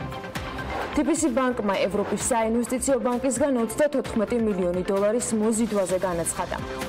იანვარში მსხვილ საწარმოთა ბრუნვის ზრდის ტემპი შენელდა. ბიზნესი ახლებებით ბრუნდებით საქმიანი დილის ეთერში გენერალური პროკურატურის განცხადება ჩაშლილ საკომიტეტო მოსმენასთან დაკავშირებით პასუხი იყო, ასეთი განცხადებები ქვეყნის რეპუტაციას დიდ ზიანს აყენებს. განაცხადა TBC ბანკის სამეთოყურო საბჭოს თავმჯდომარის ყოფილმა მოადგილემ და TBC ბანკის აქციონერმა ფადრი ჯაფარიძემ გუშინ გამართული ბრიფინგის შემდეგ. მისი შეფასებით პროკურატურის განცხადება პრაქტიკულად უწყების 2019 წლის 8 იანვრის განცხადების გამეორება იყო. აღნიშნავს, რომ ბრალდება არ მოусმენია, იქ ჩამოთვლილი იყო ტრანზაქციები და სანდომიანმა ქალბატონმა გააკეთა შეფასებები წმინდა საბანკო ოპერაციების, რომელიც მისი რწმენით არის ეროვნული ბანკის კომპეტენცია.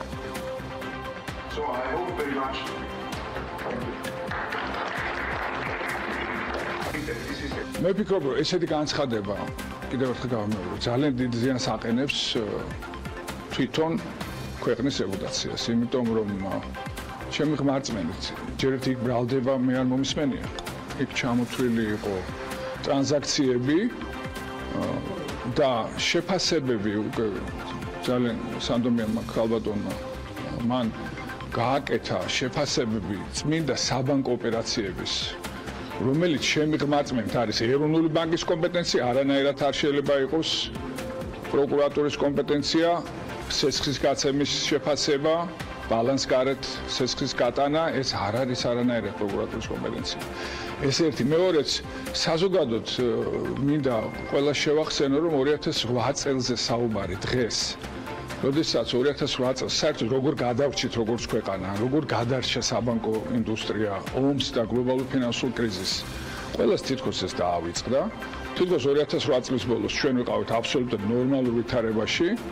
მე მინდა დაინტერესებულ ყველა ხარეს, ყველა ადამიანს მოუწოდო, რომ გაიხსენოს 2008 წელი, გაიხსენოს რა მოხდა საქართველოში 2008 წლის აგვისტოში, რა მოხდა მსოფლიოში 2008 წელს და საერთოდ მე ვფიქრობ, ეს იყო უნიკალური შემთხვევა, როდესაც საქართველოს საბანკო სისტემა გადარჩა სახელმწიფოს ჩარევის გარეშე.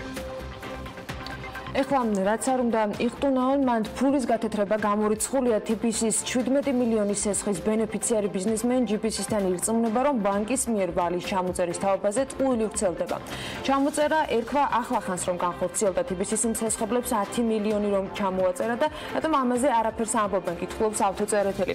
ამასთან პროკურატურის ლექსიკაზე ამახვილებს ის გამოცემასთან ყურადღებას, რომელმაც მისი ვინაობის გაცხადებისაგან დღევანდელ ბრიფინგზე თავი შეიკავა, წინა შემთხვევისას კი დაასახელა, რის გამოც გაუთქმელობის შეთანხმების დარღვევაზე შეუძლია მხარე მუჩიულოს და თავს ვერც გაიმართლებს. ავტოწერეთელი ამბობს, რომ ხაზარაძე ჯაფარიძეს მან თავისი ფული ასესხა, აღებული კრედიტი უკვე მის განკარგულებაში იყო და ვისაც უნდა იმას მისცემდა, ასევე სესხის გადავადებაზეც განმარტა, რომ 2008 წელს საომარი მოქმედებების გამო ბიზნესისათვის იმ პერიოდში გარკვეული შეღავათები არსებობდა. ჩვენ გვიწევს ახსნა განმარტებები უსაფუძვლო ბრალდებებზე და თავის მართლება ინვესტორებთან განაცხადა ანაკლიის განვითარების კონსორციუმის გენერალურმა დირექტორმა ლევან ახვლედიანმა. მისი თქმით, ანაკლიის კონსორციუმის დამფუძნებლის მამუკა ხაზარაძის გარშემო განვითარებული მოვლენები ინვესტორების შეშფოთებას იწვევს. ჩვენ ინვესტორებსაც გამოთქვამენ გარკვეულ შეშფოთებას იმის გამო, რაც ხდება ბატონი მამუკა და ბატონი ბადრის, ასე ვთქვათ, გარშემო და იმ ასე ვთქვათ ბრალდებებს, რომელიც აყენებული იქნა მათ მიმართ პროკურატურის მიერ, ასევე ის დავა, რომელიც წამოიწყო 11 წლის წინანდელი, ასე ვთქვათ, ტრანზაქციის შესახებ ეროვნულმა ბანკმა, TBC ბანკის, ასე ვთქვათ, წინააღმდეგ, ეს ყველაფერი იწვევს შეკითხვებს, ბუნებრივია და გვიწევს ახსნა განმარტები, რომ ეს აბსოლუტურად უსაფუძვლო ბრალდებების ახსნა განმარტება, რომ ეს ესეთი, ანუ არ ყოფილა ესე და თავის მართლება და ასე შემდეგ, ამიტომ ძალიან რთულ პროცესში ვართ. გარდა ამისა, განცხადება კონსორციუმის გენერალურმა დირექტორმა გუშინ სახელმწიფოს მიერ შესასრულებელ ვალდებულებებზეც გააკეთა და განმარტა, რომ პორტის მშენებლობის და რკინიგზის, ასევე გზის მიყვანის გრაფიკი ერთმანეთს უნდა ემთხოვდეს. გასა და რკინიგზის მოყვანა არის ერთ-ერთი კრიტიკული საკითხი, რომელიც ასე ვთქვათ, დგას ჩვენსა და ბანკებსა და მთავრობის შორის მოლაპარაკებაზე. რა თქმა უნდა, ვალდებულება საკონტრაქტო მთავრობას აღებული აქვს, მაგრამ უკვე ასე ვთქვათ, კითხვის ნიშნის ქვეშ დგას, როდის დაიწყება ეს სამუშაოები, როდის დასრულდება ეს სამუშაოები, იმიტომ რომ როგორც მოგიხსენებათ, ეს ყველაფერი უნდა მოხდეს ერთდროულად. ანუ არ შეიძლება რომ პორტი დასრულდეს და გზადარკინიგზა არ იყოს მოყვანილი. ანუ ეს აუცილებლად და ბანკებიც ის ამას არ დაუშვებენ, ის ანუ არ მოგცემენ ასე ვთქვათ იმის საშუალებას, რომ ეს ორი პროექტი, რაღაცა ორი ცალკე პროექტია, ერთმანეთის გრაფიკის კუთხით იყოს ერთმანეთთან აცდენილი.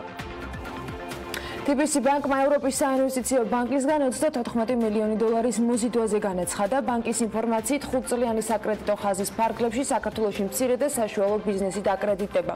ვამაყობთ იმით, რომ ასეთი წარმატებული პარტნიორობა გვაქვს EIB-სთან, აცხადებს ბანკის გენერალური დირექტორი ვახტანგ მუცხრიკიძე და ის ამბობს, რომ ეს ესხები ხელს შეუწყობს ახალი სამუშაო ადგილების შექმნას, ბანკის და მისი კლიენტების განვითარებას.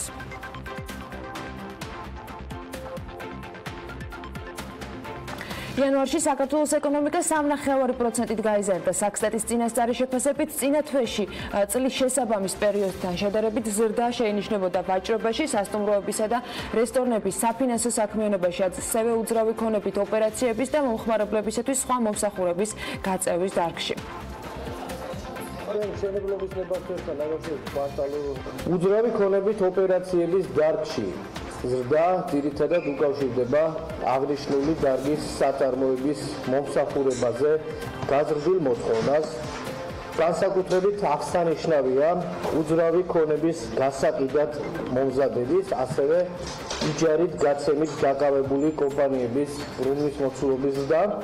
საფინანსო საქმიანობაში ზრდა უკავშირდება კომერციული ბანკების ცენტრალური შემოსავლების მატებას, რაც შეეხება სასტუმროების და რესტორნების სექტორს, აქ ზრდა ძირითადად განპირობებულია რესტორნების მომსახურებაზე გაზრდილი მოთხოვნით.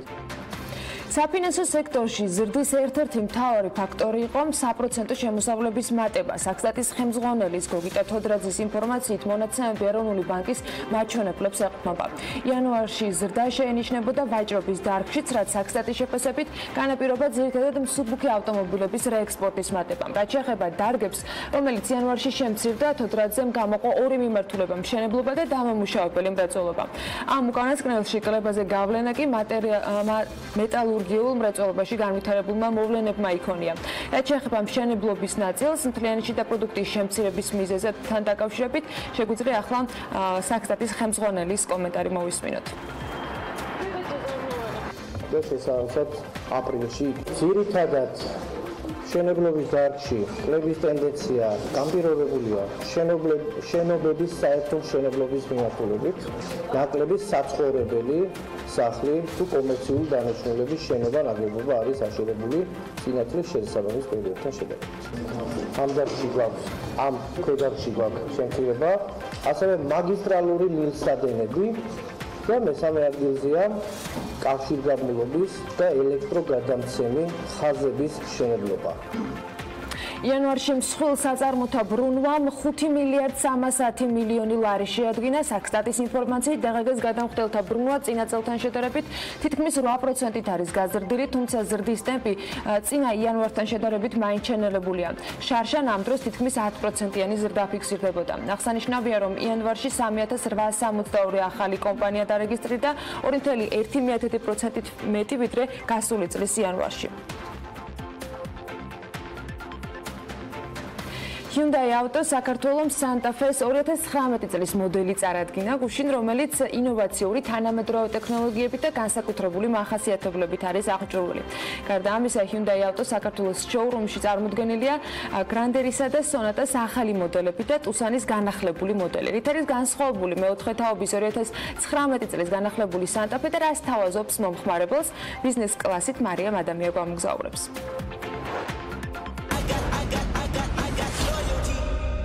ელეგანტურობის, კომფორტისა და სიმძლავრის სინთეზი მანქანა, რომელიც არამხოლოდ გადაადგილების საშუალება, ფუფუნების სრული პაკეტია მას შანსზე. თქვენს წინაშია Hyundai Santa Fe-ს ახალი მეოთხე თაობის 2019 წლის მოდელი.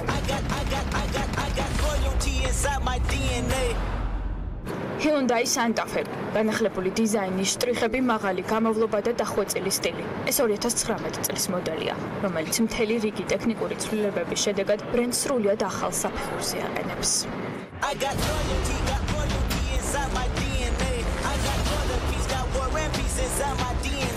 Santa Fe's ახალი მოდელი ორიენტირებულია ოჯახზე, შესაბამისად თანამედროვე ტექნოლოგიებითა და სრულყოფილი უსაფრთხოების სისტემითაა აღჭურვილი. ამიტომაც დაცულობის განცდას ამყარებს ყველა ის რეჟიმი, რომელიც მანქანას მშენებლებმა ჩაუნერგეს. გვერდიდან მოძრავი მანქანის აღმოჩენის შემთხვევაში უკანა გზავრს არაძლევს იმის საშუალებას, რომ კარები გახსნას. იმის და მიუხედავად ძღოლი ცენტრალური საკეტის ღილაკით მას გაუხსნეს კარებს თუ არა. ანუ ხდება ავტომატური ბლოკირება იმ შემთხვევაში, თუ გვერდით მომავალი მანქანა დაფიქსირდება. დანერგა სენსორი, რომელიც მანქანის დაკეტვის შემთხვევაში თუ უკანა სავარძელზე გზავრი არის დარჩენილი, ეს არ აქვს მნიშვნელობა, ეს ბავშვი იქნება, შინაური ცხოველი იქნება, ხმოვან და ვიზუალურ სიგნალს იძლევა ავტომანქანის დაკეტვის მერე, რასაც უკვე გლობალს უკვე რეაგირებას ახორციელებინებს უკვე მანქანაზე. სპეციალური სისტემების დახმარებით ავტომობილი მფლობელის ტარების მანერას სწავლობს და მას სისტემატურად აკვირდება. დაღლილობის აღმოჩენის შემთხვევაში კი შესვენებას თავაზობს. მოდელს კრელის ბრენდის პრემიუმ აუდიო სისტემა, სრული LED ნათება, მართვის რეჟიმის კომფორტული, ეკონომიური და სპორტული ვერსიები აქვს და მისი შეძენა ქართველ მომხმარებლებს Hyundai ავტო საქართველოს შოურუმში უკვე შეუძლიათ. მე ფერმერი გახლავართ და შიდა ქართლში ხშირად მიწევს საკმაოდ ცუდ გზებზე, უბრალოდ გზებსაც რო ვერ დაარქმევ ისეთ პირობებში სიარული. ახლა Santa Fe-ს მომხმარებელი ვარ და როგორც უკვე სტაჟიან Santa Fe-ს მძღოლმა შემიძლია გითხრათ, რომ საკმაოდ საიმედო და კარგი თვისებების მქონე, მყარი, კომფორტული, სასიამოვნო, სახალისო ავტომობილი გახლავთ. Hyundai ავტო საქართველოს მომხმარებლებს დამატებით აქციასაც თავაზობს და თუ კი თქვენ ახალ მოდელს მარტის ბოლომდე შეიძენთ, საჩუქრად Hyundai-ის სერვის ცენტრის ერთწლიან უფასო მომსახურებას მიიღებთ. უნდა აღინიშნოს ისიც, რომ აღნიშნული მოდელი ამერიკის შეერთებულ შტატებში ALG-ის მიერ დაჯილდოებულია წლის რედიზაინის ტიტულით.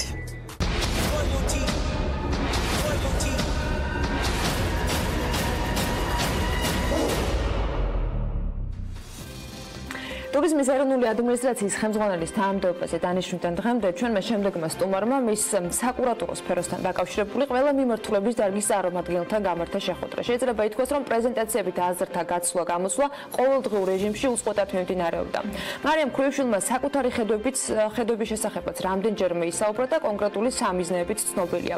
როგორ გეგმავს დაპირებული შესრულებას, როგორია ტურიზმის სფეროსთან დაკავშირებული ინდუსტრიის პოზიციები, რეკომენდაციები და საჭიროებები. სწორედ ამაზე ვისაუბრებთ დღეს მარიამ ქრუიშვილთან, ტურიზმის ეროვნული ადმინისტრაციის ხელმძღვანელს მაიასი და მოინძე პროექტი ჯორჯიას მართველი პარტნიორი. მას მისლობს მაიკო მოგესალმებით პირველ რიგში და მივესალმებით შესტუმარს. მოგესალმებით დილა მშვიდობის, დიდი მადლობა წარდგენისთვის ანა და მე პირდაპირ კითხვებით გადავალ მარიამთან. მარიამ პირველ რიგში წარმატებებს გისურვებ და დიდი მადლობა რომ დღეს დრო დაგვითმა ჩვენს ეთერში და გადმოვა პირდაპირ კითხვით. პრინციპში ანა მას აღნიშნა რომ ეს კვირა მთელი კვირის განმავლობაში შენ ხვდებოდი კერძო სექტორის წარმომადგენლებს, ხვდებოდი სხვადასხვა ორგანიზაციებს და მაინტერესებს რა ხედვები, რა სამომავლო გეგმები გააცანი მათ და რაზე ქონდათ საუბარი და უკავშირიც რის შესახებ უფრო იყო. მოგესალმები მაია, მოგესალმებით თქვენ მაყურებელს. პირველ რიგში დიდი მადლობა მოწვევისთვის. როგორც აღნიშნეთ, ბოლო ფაქტობრივად 2 უკვე 3 კვირა ყოველდღიურ რეჟიმში ვიმყოფებით კერძო სექტორთან პირდაპირ კომუნიკაციაზე. ჩვენ შევხვდით დარგის ფაქტობრივად ყველა წარმომადგენელს, თუმცა დაგვრჩა 2 მიმართულება, რომელიც იქნება დღევანდელი დღის და მომდევნო შაბათის, ასე ვთქვათ, გეგმებში და არის ძირითადი საკითხები, ალბათ რაც იქნა განხილული, მნიშვნელოვანი იყო ჩვენი აზრით, რომ არ მომხდარიყო მხოლოდ ერთი გაერთიანებული შეხვედრა სექტორთან, რაც გავაკეთეთ. დაახლოებით 400-ზე მეტი ადამიანი მოვიდა დაინტერესებიდან გამომდინარე და მათ გავაცანით სამოქმედო გეგმა, სამომავლო გეგმები, მოკლე საშუალო და გრძელვადიანი სტრატეგიები. აქცენტი აღარ არის რაოდენობებზე, არის შემოსავლებზე. უკვე მომდევნო წლების განმავლობაში. რა აქცენტები არის გაკეთებული და სტრატეგიული მიმართულებები, რომ ეს ციფრები? იცით, ალბათ დავიწყებთ იქიდან, რომ ზოგადად ტურიზმი ქვეყნისთვის მხოლოდ ფაქტობრივად ერთი მნიშვნელობისგან გამომდინარე არის ასეთი, ასე ვთქვათ, ყურადღება მისაქცევი, ეს არის შემოსავლები, ეს არის ტურიზმის, ასე ვთქვათ, წილი ქვეყნის ეკონომიკურ ზრდაში. აქედან გამომდინარე ბუნებრივია ლოგიკურია, რომ ვისაუბროთ იმაზე, რომ რაოდენობა არაფრის მომტანია თუ არ იქნა შესაბამისი ზრდა ეკონომიკურ განვითარებაში დანახარჯების კუთხით. ჩვენ გვაქვს უკვე ხელთ არსებული მონაცემები, სად გვინდა რომ მოვხვდეთ 2025 წელს რა არის ჩვენი გრძელვადიანი სტრატეგია 2025 წლისთვის და კონკრეტულ ციფრსაც რო ვისაუბროთ, უკვე განსაზღვრულია რომ ეს არის 6 მილიარდი 600 მილიონი ამერიკული დოლარი. რა თქმა უნდა, ამ ციფრამდე ვერ მივა ქვეყანა თუ არ მოხდა რამდენიმე კრიტერიუმის განსაზღვრა და დაკმაყოფილება. ერთ-ერთი შემადგენელი ნაწილი არის ციფრობრივი ზრდა, ვიზიტორთა ზრდა, ისევე როგორც ტურისტების ზრდა. ბუნებრივია, უბრალოდ მხოლოდ ესეც არ არის საკმარისი, იქიდან გამომდინარე, რომ მხარჯველუნარიანობა განსაზღვრელი არის, ასე ვთქვათ, ღამეების გათენების რაოდენობა, მაგალითისთვის 2015 წელს თუ იყო საშუალოდ 5 ღამე ერთი ასე ვთქვათ, ადამიანის ღამეების თენების რაოდენობა, 2025 წელს ჩვენ გვინდა რომ გქონდეს დაახლოებით 7. ასევე დანახარჯების რაოდენობაზე 2015 წელს თუ იყო $300 საშუალო დანახარჯი, 2025 წელს უნდა გახდეს დაახლოებით $700. თუმცა როგორ ვაპირებთ ინფრასტრუქტურულად ამას ყველაფერს ხელი შეუწყოთ და ასევე მისნობრივ ბაზრებთან მიმართებაში?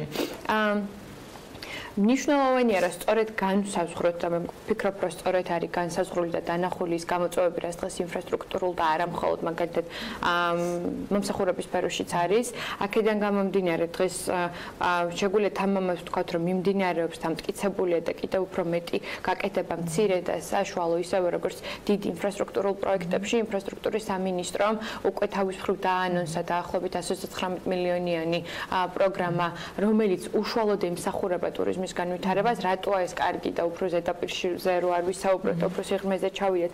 ეს რამდენიმე მიმართულებით წადგება ტურიზმი. პირველი და უმთავრესი ეს არის, რომ რეგიონში და იმ რეგიონებში დღეს ტურიზმი არ არის ისეთი აქტუალური ან ვერ ჩადის ტურისტი, ან ასე ვთქვათ, არ ჭარბობს ეს მიმართულება.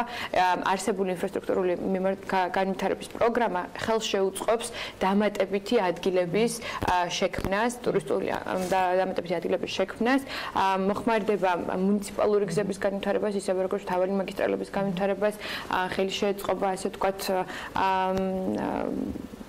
ისეთი მონუმენტების და კულტურული ძეგლების ასე ვთქვათ გამყარებას, რომელსაც დღეს ჭირდება გამყარება და ასე შემდეგ. რაც შეეხება მცირე ინფრასტრუქტურას, ტურიზმის ეროვნული ადმინისტრაცია თავის მხრივ ეს რაც შეეხება მარკირებას, მარშრუტებს, საფეხმავლო ბილიკებს აგრძელებს ამაზე მუშაობას.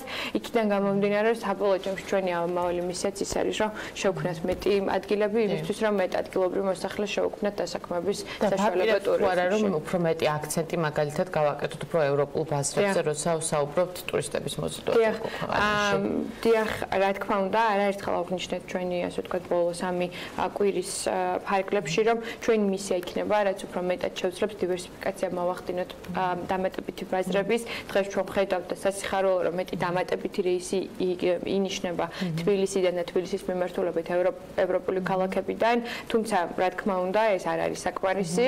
ერთად უნდა ვიმუშაოთ ბევრი იმისთვის, რომ მეტი დამატებითი რეისი იყოს. ჩვენი აქცენტირება აუცილებლად იქნება იმ ბაზრებზე, რომლებიც არის ევროკავშირის ქვეყნები, ისევე როგორც გრძელ და საშუალოვადიანი პერსპექტივით ჩვენ უკვე გამოვყავით, რომ ჩინეთი, იაპონია, ინდოეთი, ისევე როგორც ამერიკის შეერთებული შტატები იქნება. თუმცა არსებობენ მიმდინარე, ასე ვთქვათ, მეზობელი ქვეყნები, საიდანაც ჩვენ უკვე ვიცით, რომ დიდი ნაკადი შემოდის, მაგრამ ალბათ მნიშვნელოვანია, რომ დივერსიფიკაციის კუთხით დამოკიდებულება შევამციროთ შედარებით რეგიონის ქვეყნებზე, ალბათ. ამ კუთხითაც შეიძლება საუბარი, იქიდან გამომდინარე, ზოგადად ყველა ქვეყანა ცდილობს, რომ იყოს მყარი, იმიტომ რომ საბოლოო ჯამში ის მარკეტინგული აქტივობა, რასაც ქვეყნის ბიუჯეტიდან ხარჯავს, უნდა იყოს დათვლადი და უნდა გქონდეს შესაბამისი ამონაგები, რაც არის ტურისტი ჩამოსული და მერე დანახარჯი. შესაბამისად, უბრალოდ ფაქტობრივად ციფრებზე დაყრდნობით, რომ ვისაუბროთ, ყველა ქვეყნისთვის მნიშვნელოვანია არ იყო დამოკიდებული ერთ ან თუნდაც ორ, ასე ვთქვათ, სტრატეგიულ ბაზარზე. ერთ-ერთი ხმაურიანი პროექტი, რასაც ტურიზმის ეროვნული ადმინისტრაცია წინა წლების განმავლობაში, ასე ვთქვათ, აკეთებდა, იყო ჩეკინ ჯორჯია. მაინტერესებს შენი ხედვა და იქნება თუ არა წელს ასე ვთქვათ, საქართველოში ეს პროექტი განხორციელდება თუ არა. Check-in Georgia-ს გარშემო მიმდინარეობს მრავალი კუთხით, ასე ვთქვათ, განხილვა, როგორი ფორმატით, ასე ვთქვათ, ხანგრძლივობით, რომელ სეზონზე და ასე შემდეგ. შესაბამისად, მე ვფიქრობ, რომ დაახლოებით ალბათ მომდევნო მოკლე პერიოდში უკვე შეგვეძლება რომ კონკრეტულად ვისაუბროთ, რომელი ფორმებით გაგრძელდება, რა მიმართულებით და რაც ყველაზე მნიშვნელოვანია, სწორედ განსაზღვროთ, რომ ეს იქნება ხელშემწყობი ქვეყანაში კულტურული ღონისძიებების განვითარების, ისევე როგორც შიდა და საერთაშორისო ტურიზმის ხელშემწყობი ღონისძიება. და ასევე შინამ დღეების განმავლობაში შეხვდი, მე მგონი თუ ვწდები კერძო ბინების მეპატრონებს.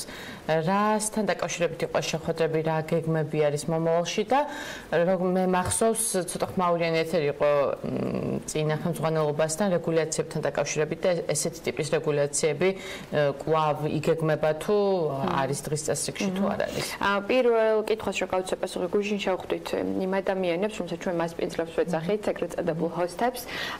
მნიშვნელოვანი იყო მათთან შეხვედრა და ალბათ ინიციატივა გაჩნდა იქიდან გამომდინარე, რომ ჩვენ აქამდე არ შევხვდით ტურიზმის ეროვნული ადმინისტრაცია, ასე ვთქვათ, როგორც კერძო სექტორის, ასე ვთქვათ, დამაკავშირებელი რგოლის სხვა სტრუქტურებთან, ჩავთვალეთ, რომ მნიშვნელოვანი იყო, რომ ამ ადამიანებისთვის გვეთქვა, რომ ესენი არიან ჩვენი სექტორის განუყოფელი ნაწილი. ათასობით რეალურად ციფრებზე დაყრდნობით, რომ ვისაუბროთ, ეს არის მინიმუმ 22,000 დამატებითი განთავსების ობიექტი და ჩვენ როდესაც მხოლოდ ვესაუბრებით სასტუმროებს ან გესტ-ჰაუსებს, ასე შემდეგ, ჩავთვალეთ, რომ ძალიან სამართლიანი იყო, რომ ეს ადამიანები ოფიციალურად, ასე ვთქვათ, გვეთქვა, რომ თქვენ ხართ ტურიზმის სექტორის ნაწილი და მზად ვართ, რომ თქვენ გვერდით ვიყოთ. გუშინ იყო არაერთი განხილვა, ჩვენ დავინახეთ სწორედ ჩვენი როლი, სად უნდა გავძლიერდეთ მათთან მიმართებაში, ეს არის კომუნიკაცია, ეს არის მათთან გაზიარება იმ გეგმების, რაც ადმინისტრაციას აქვს და ეკონომიკის სამინისტროს, რა იქნება სტრატეგიული ბაზრები, ხედვები, მარკეტინგული აქტივობები, ინფრასტრუქტურული განვითარება, იმიტომ რომ გონია რომ ძალიან სწორი პლატფორმა არის მათი არსებობა საქართველოში, იმიტომ რომ ყველაფერი არის ეგრეთ წოდებულ რივიუებზე დამოკიდებული. და ეს ადამიანები იმდენად მაქსიმუმს აკეთებენ, რომ კარგად და სწორხაზოვნად დახვდნენ ჩვენ ქვეყანაში ჩამოსულ სტუმრებს, რომელსაც ჩვენ ტურისტებს ვეძახით, რომ მნიშვნელოვანია ალბათ ისინი ზუსტად ჩვენთან ერთად ხედავდნენ საითკენ მივდივართ. იყო ასევე მე მგონი რაღაც წყლის ტარიფებთან დაკავშირებული პრობლემები, არ ვიცი მოგვარდა თუ არა რეალურად. დიახ.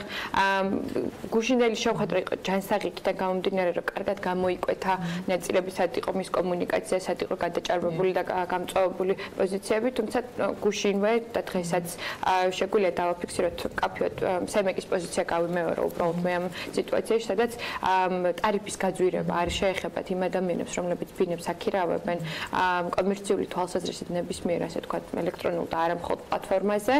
შესაბამისად, ის ნაწილი, რაც ჰიბრიდული ტარიფზე გადასვლას ეხება, ამ ადამიანებს არ შეეხება, რაც გონია რომ ძალიან კარგია და მათთვისაც გუშინ ეს იყო ძალიან სასიხარულო და საკმაოდ პოზიტიური გაგრძელება, იმიტომ რომ საბოლოო ჯამში ადმინისტრაცია, როგორც ასე ვთქვათ, ტურიზმის მიმართ მომუშავე სექტორი, ჩვენ ვფიქრობთ, რომ რაც უფრო მეტ ადამიანს მივცემთ საშუალებას, რომ ბიზნესი აკეთოს ამ სექტორში, იყოს დასაქმებული, მით უფრო კარგია. დაახერხება კონკრეტულად რეგულაციებთან. არის სხვადასხვა ტიპის რეგულაციები, აქ საგადასახადო ნაკლებად იკურისხმება არის გიდებთან მიმართებაში, სასტუმროებთან და ასე შემდეგ.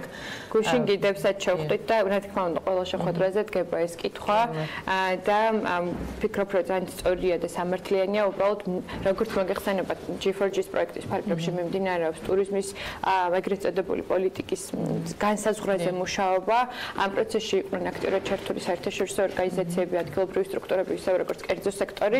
დღევანდელ დღეს ეს პროცესი არ გასულა ბოლოსკენ, ეს ჯერ კიდევ რჩება სამუშაო პროცესში. უბრალოდ სად არის ჩვენი პოზიცია ძალიან მკაფიო, რომ ნებისმიერი სახის უბრალოდ რეგულაცია ცოტა ისეთი სიტყვა, რასაც მე ძალიან არ გამოვიყენებდი. იმიტომ რომ ზოგადად ყველა სახის რეგულაცია რაღაც მხრივ არის შემაფერხებელი ბიზნესის წარმომადგენლებს. ამიტომ ჩვენთვის მნიშვნელოვანია, რომ თუ იქნება რაიმე სახის, ასე ვთქვათ, პოლიტიკა ტურიზმში განსაზღვრელი, ეს უნდა იყოს პირველი დამოკიდებული და დამყარებული სხვა ქვეყნების ძალიან სწორ მაგალითებზე და მეორე მთავარი ამოცანა უნდა იყოს, რომ როგორ შევქმნათ პოლიტიკა, რომელიც დაგვეხმარება მომსახურების ხარისხის გაუმჯობესებაში, მაგრამ არ შეუშლის ხელს იმ ადამიანებს, რომლებიც მაგალითად დღეს იწყებენ მცირე კაპიტალით. განათლებაც გარკვეულწილად პრიორიტეტი იქნება. საგანმანათლებლო ნაწილში ეკონომიკის სამინისტრო მინისტრმა თავის მხრივ დაანონსა წლის დასაწყისში დიდი რაოდენობის ადამიანის 11000-მდე ადამიანის გადამზადება, სადაც ტურიზმის წილი, რა თქმა უნდა, შედის.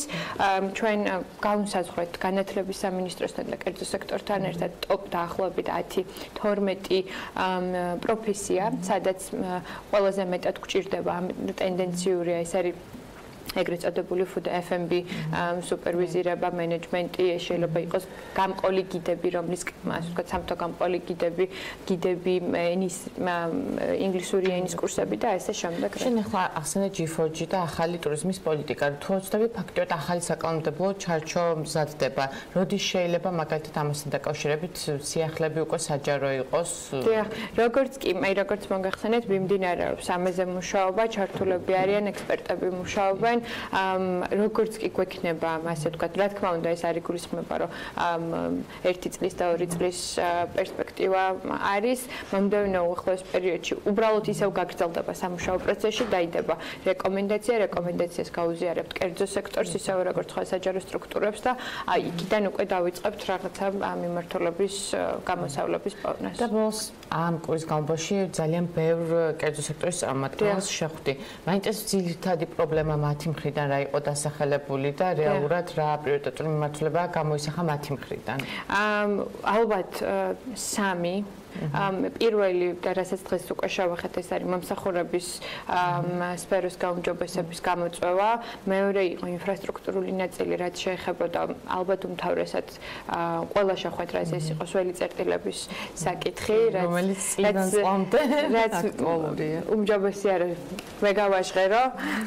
შესაბამისად, რა თქმა უნდა, ადმინისტრაციამ ისევე როგორც სიმართლე გითხრათ, ალბათ იქიდან უნდა დავიწყოთ, რომ ეკონომიკის სამინისტროსთვის პრიორიტეტი 2019 წელს რომ როგორღაც ეს საკითხი მოვაგვაროთ, ჩვენ უკვე ბოლო 2 კვირის განმავლობაში და გუნდმა ძალიან ბევრი იმუშავა ამისთვის, რომ იდენტიფიცირება მოხდა ინფრასტრუქტურის სამინისტროსთან ერთად 70 ტოპ ლოკაციის, სადაც ყველაზე მეტად და ხშირად ხვდებიან ტურისტები ამ ლოკაციებზე.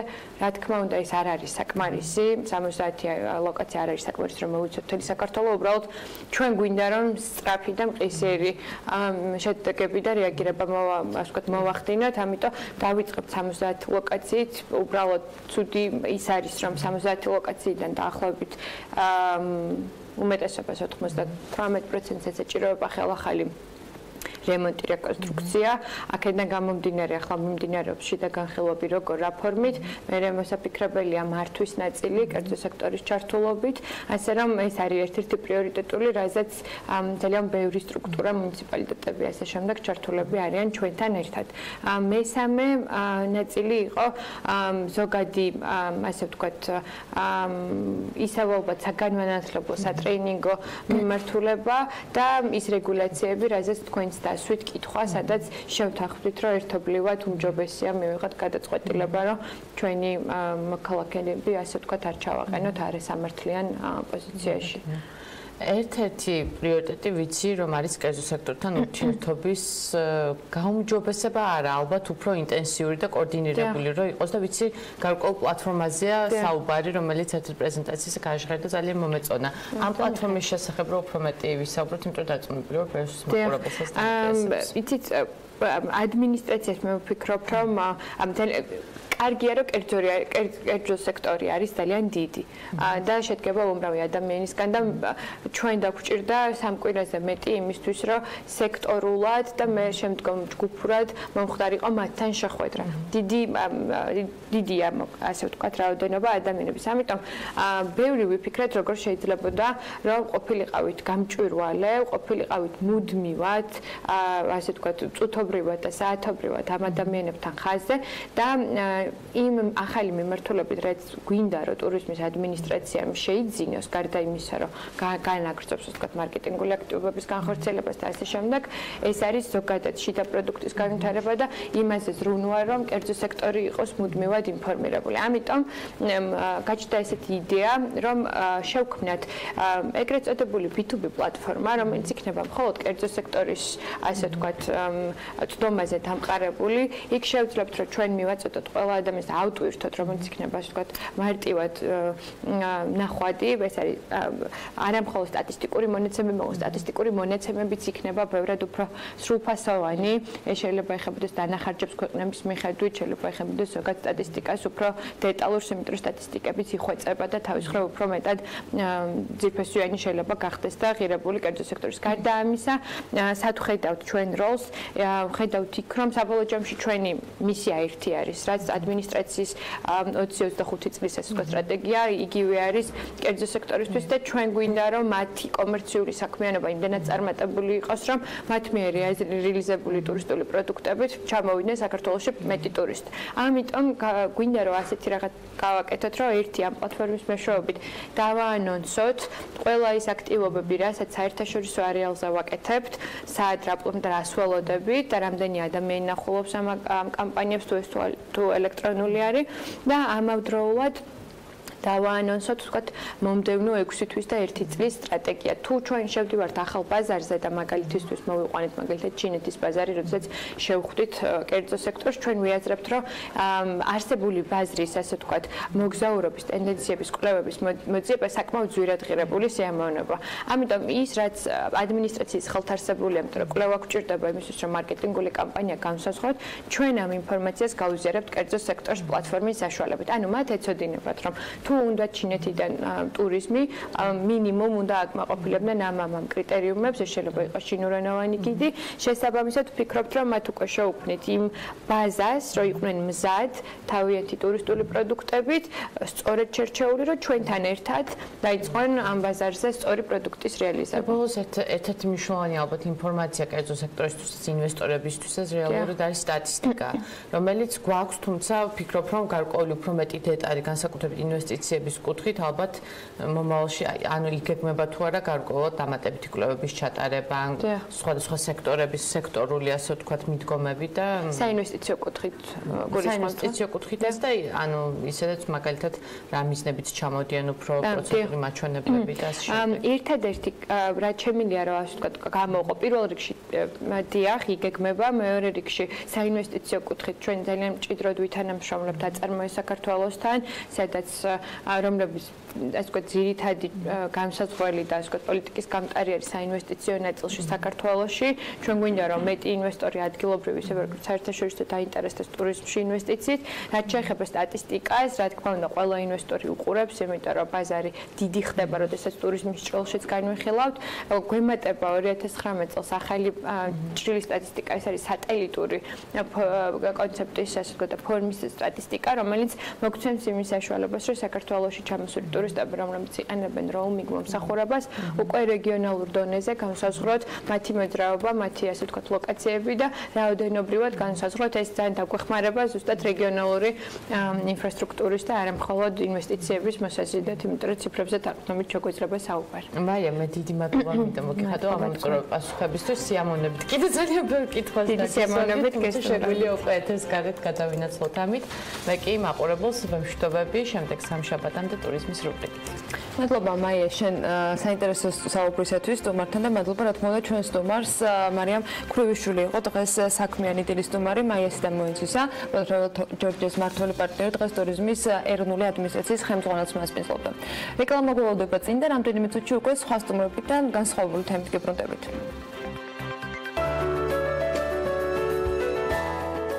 ამინდის პროგნოზის სპონსორია დეველოპერული კომპანია ორიონ ჯგუფი.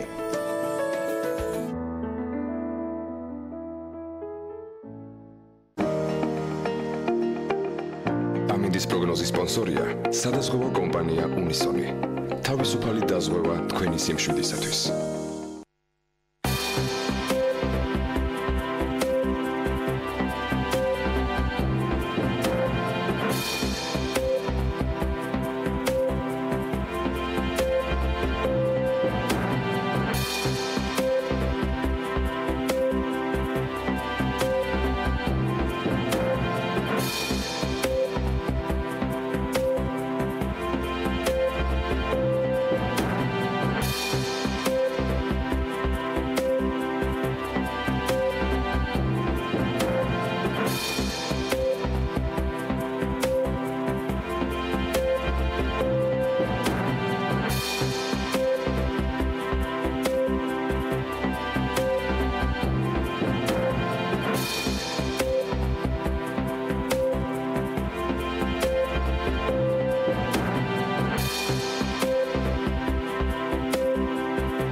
ამინდის პროგნოზის სპონსორია დეველოპერული კომპანია ორიონ ჯგუფი.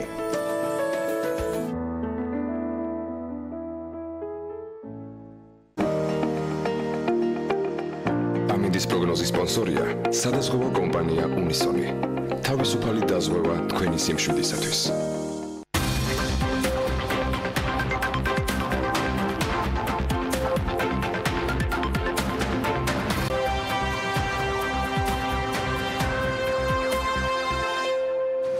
ეროვნული ბანკი ამბობს, რომ ჯერ არასაკმარისი მონაცემები აქვს, თუმცა ბიზნესის საბანკო რეგულაციების ორთვიან შედეგებს უკვე აფასებს, როგორც აღმოჩნდა, რეგულაციები არა მხოლოდ სამშენებლო და ავტობიზნესისთვის არის ნეგატიური შედეგების მომტანი, არამედ თავისი კვალი მან დაატყო უკვე აუჯისა და ტექნიკის მაღაზიებსაც. რას აცხადებენ ისინი, დეტალებს თათია ჩაფიჩაძე გაგვეცნობს. სიუჟეტით შემდეგ სტუმართან ერთად ვისაუბრებთ, მასთან ერთად. ზუსტად 2 თვე გავიდა მას შემდეგ, რაც ქვეყანაში საბანკო რეგულაციების მეორე ტალღა ამოქმედდა. ზუსტად ამდენივე დღეს ითვლის ავეჯის მაღაზიებში კლიენტების გაქრობაც. სავაჭრო ცენტრ საბაში მისულ საქმიანი დილის გადამღებ გუნდს მყიდველებზე მეტი მომუშავე პერსონალი დაგვხვდა. მოვაჭრეების აბსოლუტური უმრავლესობა აცხადებს, რომ გაყიდვების დიდი წილი განმადებებზე მოდიოდა. დღეს კი მათ უმეტესობას საფინანსო ინსტიტუტები უარით ისტუმრებენ. ძალიან ეხმარებოდა საბანკო მომსახურეობა. აი, რამდენი იყო, თქვა 10 კაციდან განმადებას რამდენი აკეთებდა? შეიძლება 10-ს გაიგეთებია დღეს. დღეს ახლა საერთოდ კვირე გადის და ფული არავის არ აქვს და არც არავინ არ ყიდულობს არაფერს. ყველაფერი შემცირდა, არ ვიცი, რა ისეთი სიტუაციაა, რომ აქ თუ არ წავიდა, ახლა განმადების საქმე აზრი არ აქვს არაფერს. 100-დან 60%-ია შემცირებული, მეტიც კი.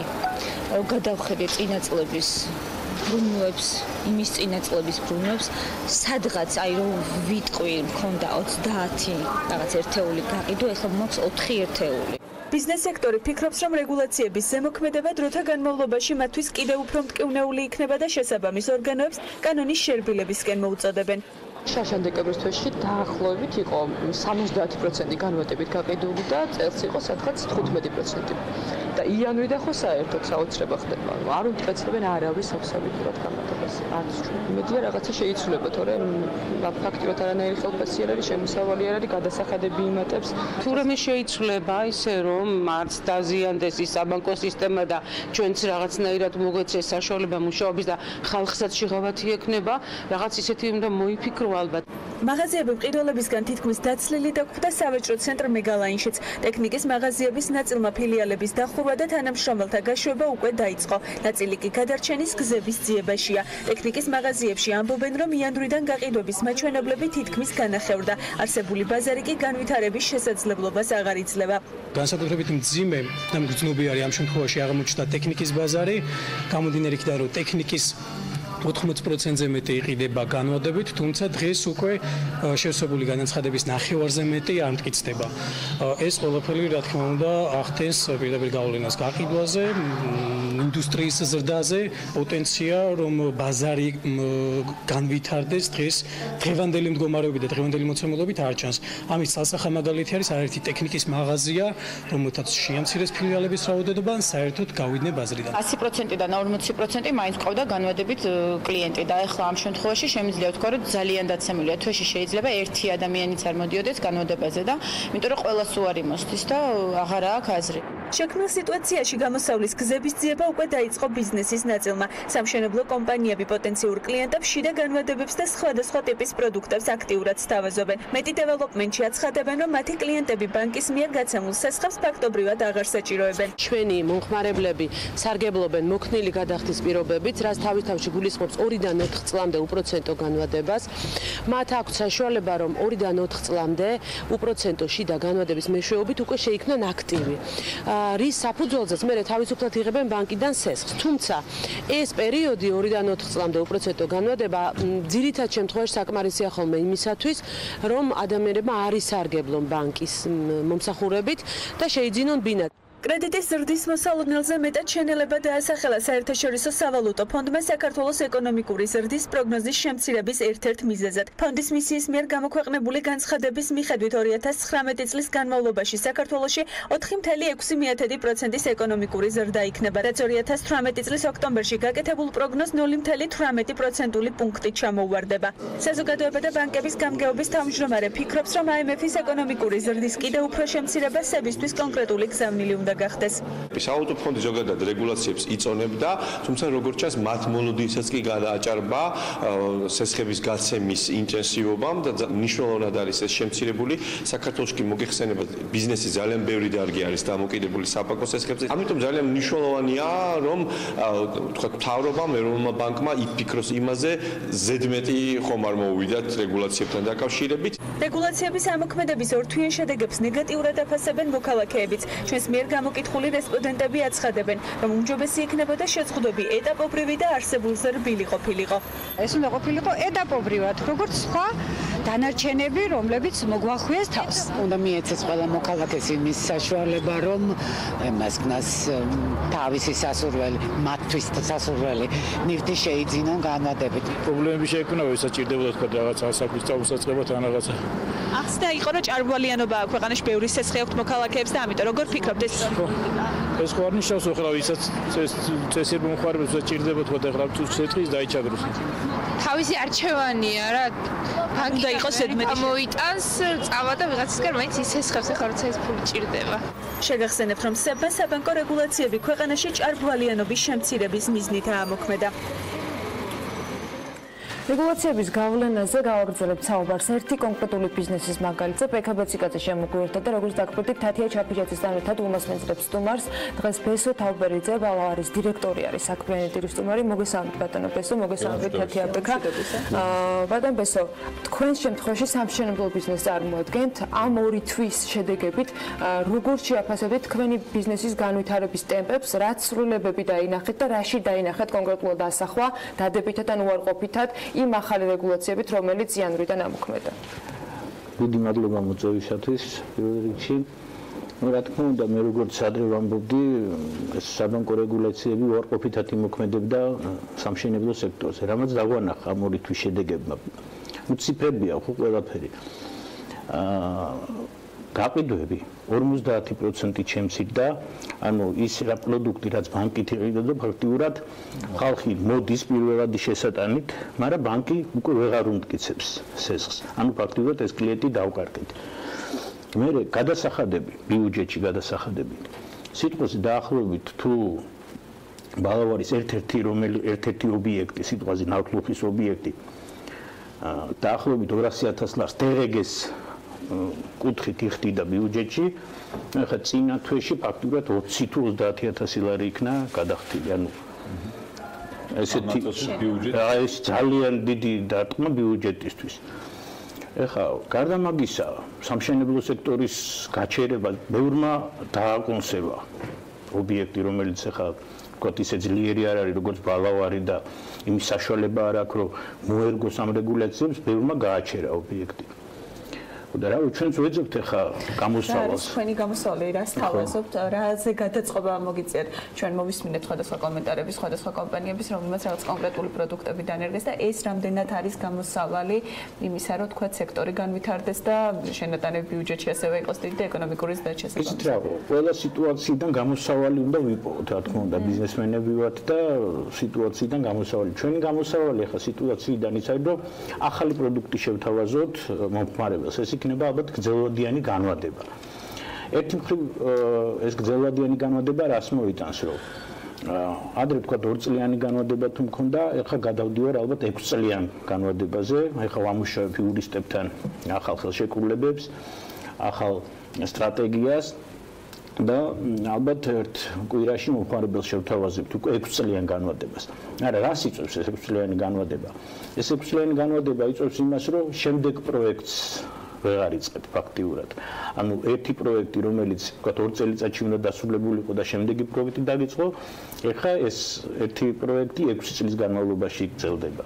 ანუ გაყიდები შეიძლება გაყიდებს ამოქაჩავთ, მაგრამ განვითარების სტრატეგია რა თქმა უნდა, გაყიდებს ამოქაჩავთ ამ 6 წლიანი განმავლობაში. ფაქტურად ბანკის ფუნქციებს ხო, რომელიც ახლა არ არის ჩემი პირდაპირი ფუნქცია, ჩემი პირდაპირი ფუნქცია მშენებლობა, განვითარება მშენებლობის, ახალი პროდუქტის შექმნა და მიწევს თქვათ რაღაცა დოზით ბანკის ფუნქცია შევითავს, ანუ კლიენტი კრედიტ ინფოში მოვიძიო, კლიენტის გადახდის ურარიანობა მოვიძიო, იმას ვქნა და ისე მივცე. ეს ყველაფერი აძვირებს ბატონობას ღირებულებას, ან რა შეიძლება შეიცვალოს ფასების კუთხით უწევქონების ბაზარზე. ფასი რა თქმა უნდა გაიზრდება. ფასი რა თქმა უნდა გაიზრდება, იმიტომ რომ რაც უფრო გრძელვადიანი არის განვადება, ფასიც შესაბამისად იზრდება. თქვენ გულისხმობთ, რასაც ბანკის თავაზობდა და პროცენტი იყო, ამ შემთხვევაში თქვენ ეხლა პროცენტს არ შევთავაზებ, მაგრამ შიდა განვადება ახლა უპროცენტო იქნება, მაგრამ რაც უფრო გრძელი იქნება შიდა განვადება, მით უფრო ძვირი იქნება ბინა, ну რა თქმა უნდა. თქვენ კონკრეტული რიცხვი დაასახეთ ამ შემცირების, რას ადარებთ? წინა წლის თვეს ადარებთ, წინა წლის თქვათ რაღაცა ეტაპებს ადარებთ, რა საპროგნოზო მაჩვენებელი რის მიხედვით გქონდათ გათვლილი, ან შეიძლება თუ არა სხვა რამე კიდე მიზეზები არსებობდეს თუ კონკრეტულად გაქვთ დათვლილი, რომ ადამიანი რომელიც რაღაც პირველად შენატას აკეთებდა და მე ბანკისგან სესხის მიღების შემთხვევაში ერთიანად ყიდულობდა, დღეს ეს ადამიანები არიან 20% საერთო ყიდულობისა, რომლებიც უბრალოდ ვერ ახერხებენ შესყიდვას. კი, არა, მე წინა თვეების წლებიც არ მჭირდება, წინა თვეების საბანკო რეგულაცია შემოვიდა, იმ თვეების მონაცემებს ვადარებ, თქვათ ამ 2 თვის მონაცემს რა. ანუ ხალხი მოდის პირველი წასულა სადმე პირველი მოდის, მოაქის პირველად 20% შენატანი, 30% შენატანი, მაგრამ ბანკი ვერ აძლევს სესხს. ანუ ეს არის ის ხალხი, ხედავთ იმისა, რომ ეს სესხი, მაგალითად ჩვენ როცა სიუჟეტში ვნახეთ ავეჯთან დაკავშირებული, თქვათ, პრობლემები, იქ უფრო სამხმარებლო სესხზე არის საუბარი, აქ იპოთეკის შემთხვევა არის, იპოთეკასთან დაკავშირებითაც მასობრივად, ანუ მაინც პრობლემა იქნება თქვენი მაგალითიდან გამომდინარე. კი. ანუ როდესაც დაიწყო თავიდან რეგულაციების საუბარი, იყო ნახსენები იყო, რომ ვინც თქვათ ბინებს ყიდულობდა, ისინი მაღალშემოსავლიანი ადამიანები იყო და მათ თქვათ რეალურად იპოთეკაზე პრობლემები არ უნდა შექმნოდათ, იმიტომ რომ ჰქონდათ შემოსავლები შესაბამისად ყიდულობდნენ, მაგრამ რაც დავინახეთ, არის ის ჯერჯერობით ყოველ შემთხვევაში. ერთი კონკრეტული მაგალითი ყოშ. მე გეტყვით ახლა, მაგი რატო თქვათ, კი ბატონო, თუ ეს არ შეეხო ეს რეგულაცია, ასე ვთქვათ, პრემიუმ კლასის მყიდველს, რომელიც ახლა ბინაში 200 და 300,000 დოლარს იხდის, იმას არც კარგად გამიგეთ, არც შეიძლება დარჭირდება ბანკის სესხი და თუ დარჭირდება ბანკის შეხვეწება, ეგეთი. მე ხა ჩემი მყიდველი არის უფრო საშუალო და დაბალი შემოსავლის მყიდველი. ხა ადამიანი როცა 45 კვადრატულ ბინას ყიდულობს და სულ 25,000 უნდა გადაიხადოს, ხო? ჩემი მყიდველი ხა თითებზე შემიძლია ჩამოვთვალო, არის სეგმენტს დაარტყა ყველაზე. აი ყველაზე ძალიან აი ამ სეგმენტს დაარტყა. დაბალ ბიუჯეტიანი გადამხდელები, დაბალ ბიუჯეტიანი ბინების კლიენტს დაარტყა. მოვაჭრეს კაი როგორ გითხრათ ხელოსანს, რეპეტიტორს, აი ვინც აგროვებს თქვათ რაღაცას შრომობს, სვალობს, საზღვარგარეთ ვინც მუშაობს, ერთ ორ კაპიკს შოულობს და თბილისში ბინა უნდა, შვილისთვის უნდა რაღაც, ხო 45 კვადრატულ ბინას რო კაცი ყიდულობს, ხო? ერთი გააზრებული აქვს ის ბინას ყიდულობს. მე ძალიან ბევრი სიტყვაზე ის თანხა რაც უნდა გადაიხადოს ბინაში ქირაში იხდის. მან 200 ახლა კაც რომელიც ბინას ის $200 ქირაში იხდის და ჩვენ თავაზობ პროდუქტს რომ მოდი ქირაში ნუ გადაიხადე შენ საკუთარ სახლში. და თავაზობთ ისეთ კვადრატულობას, ისეთ ფასს, მისაღებ ფასს, ასე ვთქვათ რა და ახლა როცა ვაკეში ყიდულობს კაცი და $1800 ღირს, სხვა თემაა და როცა ეროვნული ბანკი ამბობდა და ასევე მთავრობა რომ მოკლე და საშუალოვადიან პერიოდში ექნებოდა ამ ყველაფერს ნეგატიური გავლენა და თქვათ გრძელვადიან პერიოდში ეს ყველაფერი გამოსწორდებოდა. თქვენ როგორ უყურებთ ამ კონკრეტული ორთვიანი შედეგებით დავინახეთ რომ არა მხოლოდ სამშენებლო სექტორი, არამედ მცირე თქვათ ავეჯის და ტექნიკის მაღაზიებიც ფაქტობრივად გაჩერებულია გუშინ კადრებშიც კარგად ჩანდა ეს ყველაფერი და დარწმუნებული ვარ ნახალმაყურებელმაც სრულიად სარიელი იყო და მართლა საერთოდ ესეთი შეგრძნება იყო საერთოდ იქ კლიენტი არ მოძრაობდა.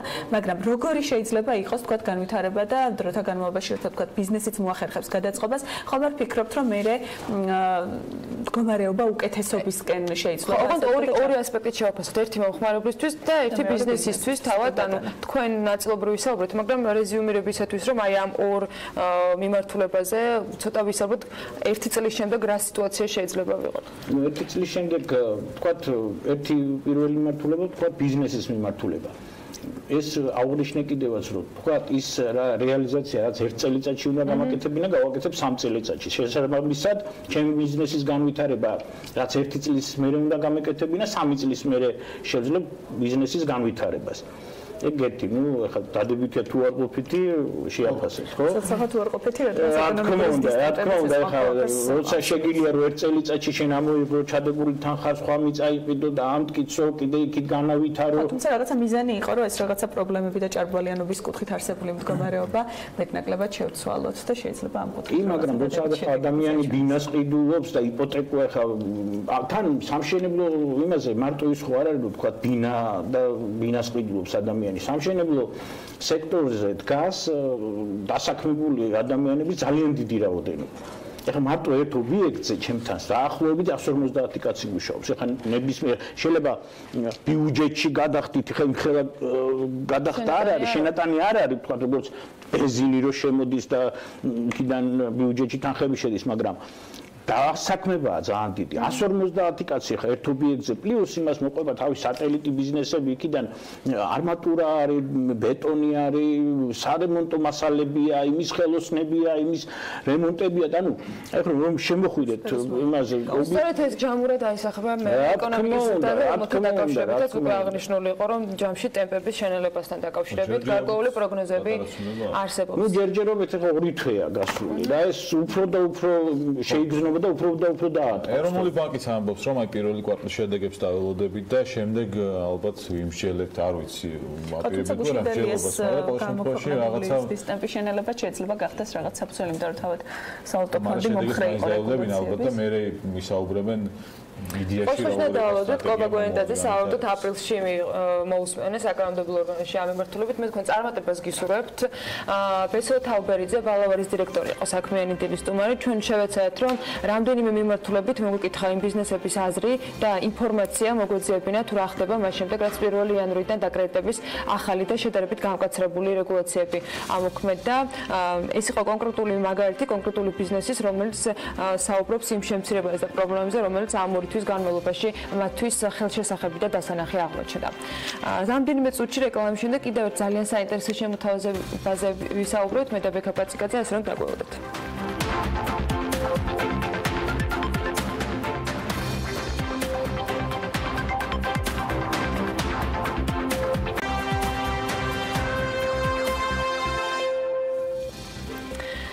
ჩემი და ბექას დუეტი მეორე დღე ავტომობილების მოვაპატრონებას და მგზავრობისა და მძღოლების უსაფრთხოების გარშემო ტრიალებს. დღეს კიდევ ერთი ძალიან კარგი შეთავაზების შესახებ უნდა მოგეყვათ, რომელსაც რა თქმა უნდა ჩვენი სტუმრები კიდევ უფრო დეტალურად გაგვაცნობენ. მათთვის, ვისაც გალფის ქულები აქვს განსაკუთრებით საინტერესო სიახლეები გვაქვს, GPM და გალფმა ერთობლივი მასშტაბური აქცია დაიწყეს. როგორ შეიძლება დაზღვევა ფაქტობრივად საჩუქრად გერგოთ, ამას სტუმრები გვეტყვიან. საბა ჯიშიაშვილი, ნატო კომპანია გალფის საოპერაციო დირექტორი და სანდრო კიკნაძე, GPA ჰოლდინგის სტრატეგიული განვითარების დირექტორი შემოგვერთენ სტუდიაში. მადლობა სტუმრობისთვის, დილამშვიდობის მოგესალმებით. და აქციაზე რომ მოგვიყვეთ უფრო დეტალურად, რას მოიცავს აქცია ერთობლივი, როგორ შეიძლება რომ მომხმარებელმა გალფის ქულები გადაცვალოს GPA-ის დაზღვევაში, რა პირობებით? მე დავიწყებ. ჩვენს კომპანიას ძალიან ბევრი ლოიალური მომხმარებელი ყავს.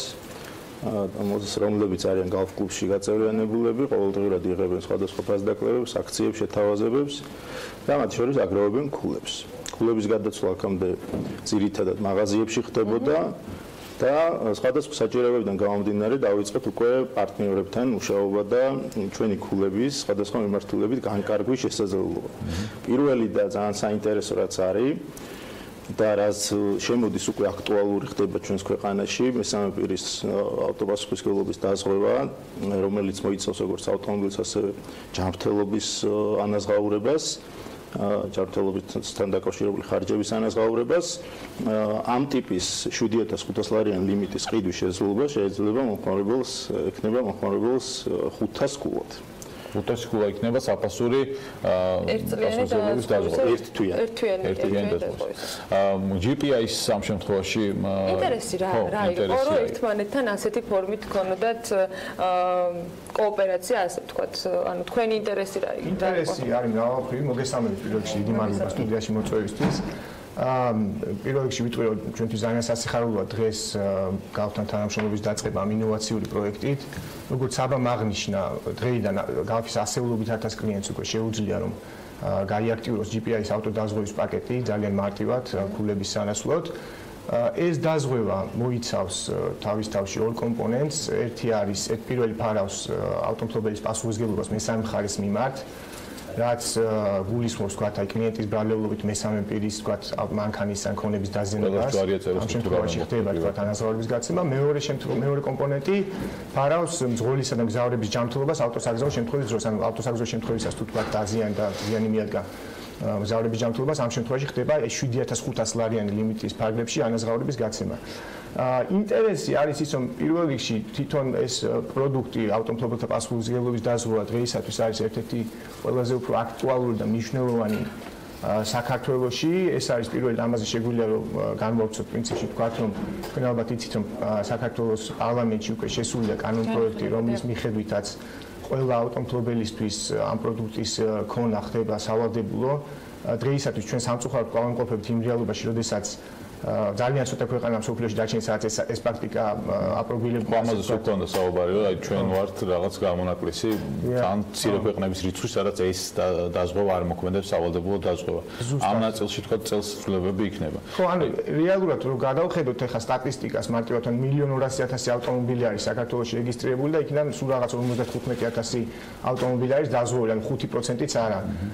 ანუ რეალურად ავტომობილების ძალიან დიდი ნაწილი ვარდება რაღაც ძალიან მძიმე მდგომარეობაში. როდესაც ხდება გაუთვალისწინებელი შემთხვევა, მათ მოსდით თქვა ავტოსაგზაო შემთხვევა და დგებიან რაღაცა მოულოდნელი მსხვილი ფინანსური ვალდებულებების წინაშე, რომლის გასტუმრებაც არავისთვის არ არის ადვილი, ბევრი ამას საერთოდ ვერ ახერხებს და როდესაც არსებობს ძალიან მარტივი გამოსავალი რა პაკეტზეც არის საუბარი, მაგრამ ანუ რეალურად ცოტა უფრო მეტი განმარტება რო გავაკეთოთ, ეს ნიშნავს, რომ ნებისმიერი ავტოსაგზაო შემთხვევაში 7500 ლარის მაქსიმალური ლიმიტი და ანაზღაურება მოხდება სრულად სადაზღვეოს მხრიდან მათთვის, ვინც ამ დაზღვევის მფლობელი არის. სწორად ხო? გალფის შემთხვევაში თქვენი ინტერესი იყო, ანუ იყო მოთხოვნა ამ ქულების თქვა გადაცვლის სხვა მიმართულებით, სხვა რაღაცა პროდუქტების მიმართ, თუ ეს იყო თქვენი ერთგვარი პასუხისმგებლობის ნაწილი, რომ მათ შორის მომხმარებელი, რომელიც გალფთან თანამშრომლობს, ყოფილიყო თქვა ამ ფორმითაც დაზღვეული. ორივე. პირველი არის რომ ყველა მომხმარებელს აქვს თავისი შეხედულება რა უყოს ამ ქულებს. მოკლედ და არის ეს გადავწყვეტი ამ დრომდე რა უყო. უამრავი რჩევა შემოგდის, ჩვენ გვაქვს შეფასების სისტემა, სადაც უამრავი კომენტარი იწერება, უამრავი ადამიანი რეკავს და გვეუბნება ზოგისთვის ნორმალურია მაღაზიაში გადაცნო, ხოლო ზოგი აგროვებს, ზოგი ყოველდღიური ზოგი საწვავში ცვლის. თუმცა ჩვენ გვინდა რომ მომხმარებელს გავუხსნოთ არეალი, ასე ვთქვათ, შევთავაზოთ სხვადასხვა სერვისები, ეს არ არის არც პირველი და არც უკანასკნელი. ეს ყოველთვიური ერთი თვის დაზღვევაც იმიტომ არის, რომ ჩვენ მინდა რომ მომხმარებელს მივცეთ შესაძლებლობა, რომ ჯერ ერთი თვე არ იყოს, შემდეგ ანალოგიურად ის ქულების სხვა მიმართულებით მეორე თვესაც გან სამთვიანი სადაზღვევო პაკეტი იყიდოს. ჩვენთვის მნიშვნელოვანია, რომ გალფის მომხმარებელი ყოველთვის გრძნობდეს, რომ ჩვენ რაღაცა სიახლე გვინდა შევთავაზოთ, მათი გვესმის და მათთვის გვინდა ორიგინალური თუ ინოვაციური თუ ტექნოლოგიური განვითარება, რასაც ჩვენი გუნდი ყოველდღურად მუშაობს და დაუღალავად, ეს მომხმარებლამდე მივიდეს. ანუ ახალ პროდუქტებსაც ველოდებით, მაგრამ ამ შემთხვევაში როდიდან ამოქმედება ის რაც ახლა საუბრობთ და დღეიდან უკვე ამოქმედებულია. პროცესი თვითონ ასე თქვა დაზღვევის გააქტიურების არის ძალიან მარტივი და მთლიანად კლიენტზიანი მოდელი. ხო, მაგრამ ვის უნდა მოგმართოთ გალფი? API-ის როცა გარეთ პირველში გალფი თვითონ გამოგიგზავნით მოკლე ტექსტურ შეტყობინებას, რომელზეც დატანილია ბული თქვენი უშუალო მონაცემებით და მასზე გადასვლით რაღაც მარტივად ძალიან ერთი დაკლიკებით პრაქტიკულად ხდება უკვე დაზღვევის აქტივაცია და ელექტრონული სადაზღვევო ბარათის მიღება. ასევე მოქმედებს უკვე საიტი gpi.gov.gr, სადაც შესვლით თქვენ შეგიძლიათ ნახოთ რამდენი ქულა გაქვთ დაგროვილი და ანალოგიურად ძალიან მარტივად ერთ წუთში გაიაქტიუროთ ონლაინ, რა თქმა უნდა, ციფრულად მთლიანად გაიაქტიუროთ ეს დაზღვევა და მიიღოთ. ანუ არც ესა მოგეკითხოთ სახში კონკრეტულად შემიძლია ეს ყველაფერი გავაკეთოთ. ჩვენ ბევრი ვიფიქრეთ და რაც იყო ყოველდღიურობასთან დაკავშირებით ადამიანი, ვისაც ავტომობილი ყავს, ეს ყოველდღიურად საწვავს ნებისმიერ შემთხვევაში ყიდულობს. საწვავის ყიდვასთან ერთად აქ არაფერი დამატებითი ღონისძიება არ არის საჭირო, უბრალოდ უნდა ქონდეს ადამიანს გალფ-კლუბის ბარათი, შეიძინოს საწვავი, დააგროვოს ქულები და გადაცვალოს სხვადასხვა მიმართულებით და ამ შემთხვევაში ძალიან მაგარ შეთავაზებაზე GPS სადაზღვევო პაკეტზე, რომელზეც მათ შორის დიდი ხანი მუშაობდით, რომ თვითონ ლიმიტი ყოფილიყო მაღალი, ფრანჩიზა ყოფილიყო მინიმალური, რაც შეიძლებოდა და ღირებულება ამ 500 ქულა სხვა შემთხვევაში 500 ქულის ეკვივალენტად ასეთ დაზღვევას ადამიანი ვერ იყიდეს. იმიტომ ეს არის განსაკუთრებული შეთავაზება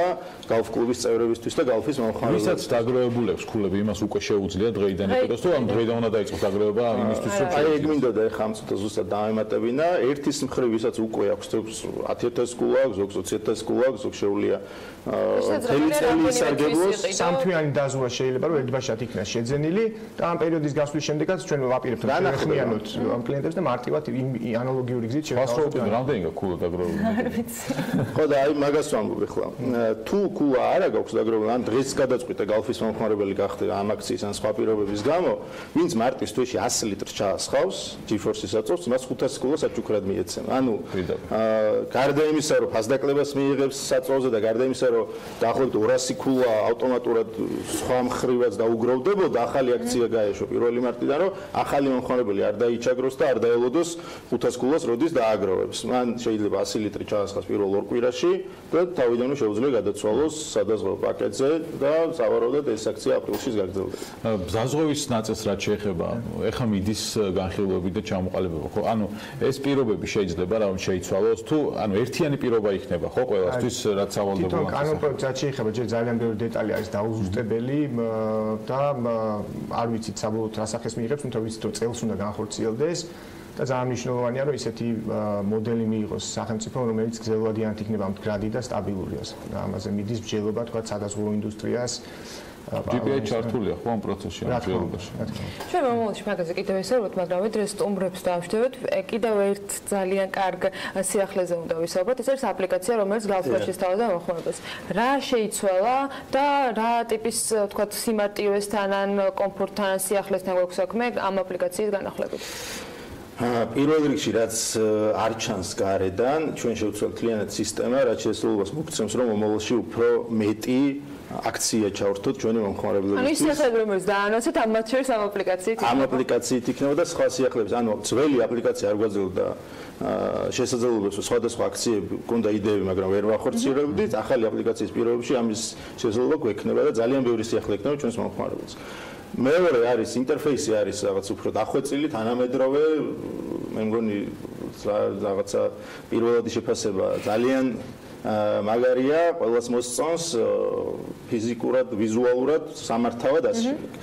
რაც დაემატა ასევე არის განახლებული ჩვენი სადგურების რუკა, მომხმარებელს შეუძლია პროდუქტის მიხედვით შეარჩიოს ავტოგასამართ სადგური, გზა ამ ავტოგასამართ სადგურამდე, დაემატა შეთავაზებების გვერდი, სადაც ქულები სხვადასხვა ფასდაკლებებში შეიძლება გადაიცვალოს, პრომო აქციების გვერდი და განახლდა უამრავი სიახლე მიმდინარე აქციების, სხვადასხვა ბლოგების, საბოლოო ჯამში, რომ ვთქვათ, ჩვენი აპლიკაცია მომხმარებელს აძლევს ციფრული სადგურის ქონის შესაძლებლობას. ნუ ვერ ჩაგისხავს საწოლს, მაგრამ დანარჩენი ყველაფერი მომსახურება. მოგემსახურები იქამდე სანამ მოხვალ ავტოგასამართ სადგურამდე და წინასწარ გადაწყვეტილი გექნება რა გინდა, რა იყიდო, როგორ იყიდო და ასე შემდეგ.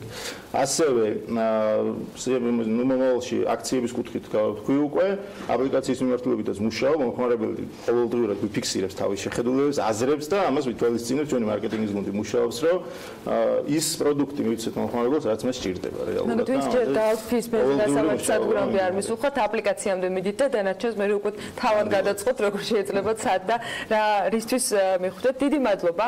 ნამდვილად საინტერესო შეთავაზებისათვის.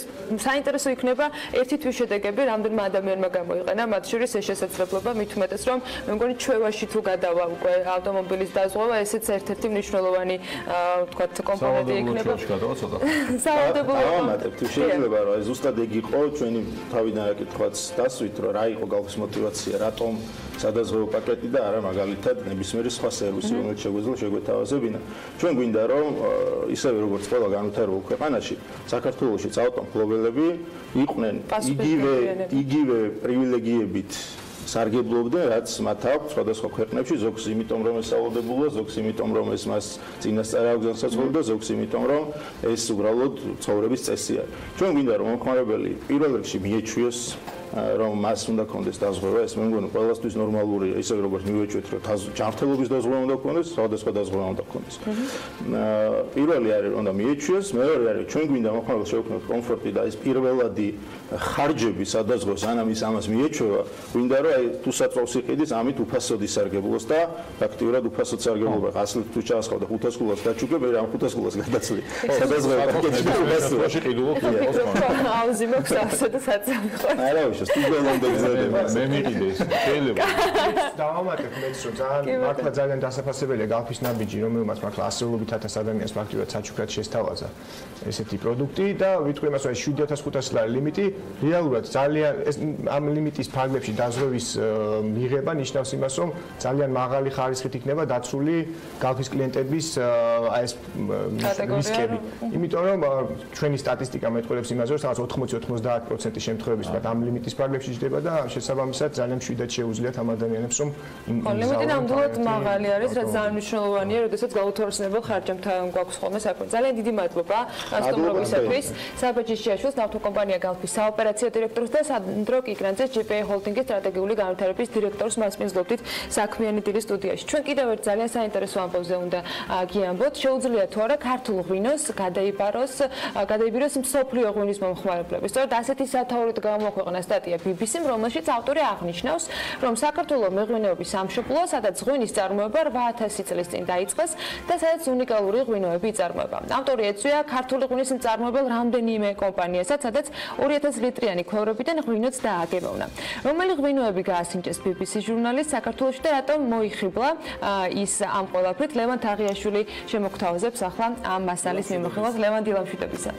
დილამშვიდობისა. ყოფილი საბჭოთა კავშირის ქვეყანა საქართველო ღვინის სამშობლოდაა მიჩნეული. ქვეყანა მსოფლიოს მასშტაბით პროდუქციის ექსპორტის მნიშვნელოვან გაზრდას გეგმავს, ნათქვამია სტატიაში. ავტორი სვამს კითხვას, შეძლებს თუ არა საქართველოს უნიკალური ღვინო კონკურენციის გაწევას და ღვინის ბაზარზე მნიშვნელოვანი ადგილის დამკვიდრებას. BBC სტატიის ავტორმა ერთ-ერთ მარანში მოგზაურა და ამ გამოცდილებას საკმაოდ ხატრულად აღწერს. მისი თქმით, საქართველოში ქვევრის ღვინის ტრადიცია უძველესი დროიდან მომდინარეობს და პირველი ღვინის ისტორია ჯერ კიდევ ქრისტესშობამდე 5980 წლით თარიღდება. BBC ჟურნალისტი წინანდლის ღვინის დირექტორს კოკა არჩვაძეს გაესაუბრა, რომელიც აცხადებს, რომ უძველესი ტრადიციები ახალბედებისთვის საკმაოდ სერიოზული გამოწვევაა, თუმცა პირველადი ბარიერის გადალახვის შემდეგ ეს ფაქტი შესაძლოა დიდ აქტივადაც იქცეს. სტატია საქართველოს ისტორიის საინტერესო წიაღსვლებსაც ეხება, მაგალითად საბჭოთა კავშირის პერიოდს, როდესაც ღვინის ექსპორტის უდიდესი ნაწილი რუსეთში გადიოდა. თუმცა სტატიას წითელ ხაზად გასდევს, რომ ორ ქვეყანას შორის ურთიერთობა საქართველოს სურვილის მიხედვით ნამდვილად არ მიმდინარეობდა. საინტერესოა ღვინის ეროვნული სააგენტოს წარმომადგენლის ირაკლი ჩოლობარგიას კომენტარი, რომელიც აცხადებს, რომ საქართველოს მთავარი სამიზნე ბაზარი დასავლეთ ევროპა და ჩრდილოეთ ამერიკაა. მისი განმარტებით ქვეყანა რაოდენობრივად ვერ იქნება ლიდერებს შორის წარმოადგენელი, რადგან ჩვენი წარმოების მაქსიმალური რაოდენობა წელიწადში 300 მილიონი ბოთლია. თუმცა ჩვენი უნიკალურობა, ქვევრის ღვინო, ისტორია და ყურძნის განსხვავებული ჯიშები მოგვცემს პოზიციონირების საშუალებას. ჩოლობარგიას განმარტებით, ჩვენი მთავარი სტრატეგია ბაზრის დივერსიფიცირება უნდა იყოს, ნათქვამია სტატიაში. მადლობა ლევან, საინტერესო მიმოხილვისათვის. რამდენიმე წუთში რეკლამის შემდეგ კიდევ ერთ ძალიან საინტერესო სტუმარს უმასპინძლებთ და დაგიბრუნდებით სულ მალე.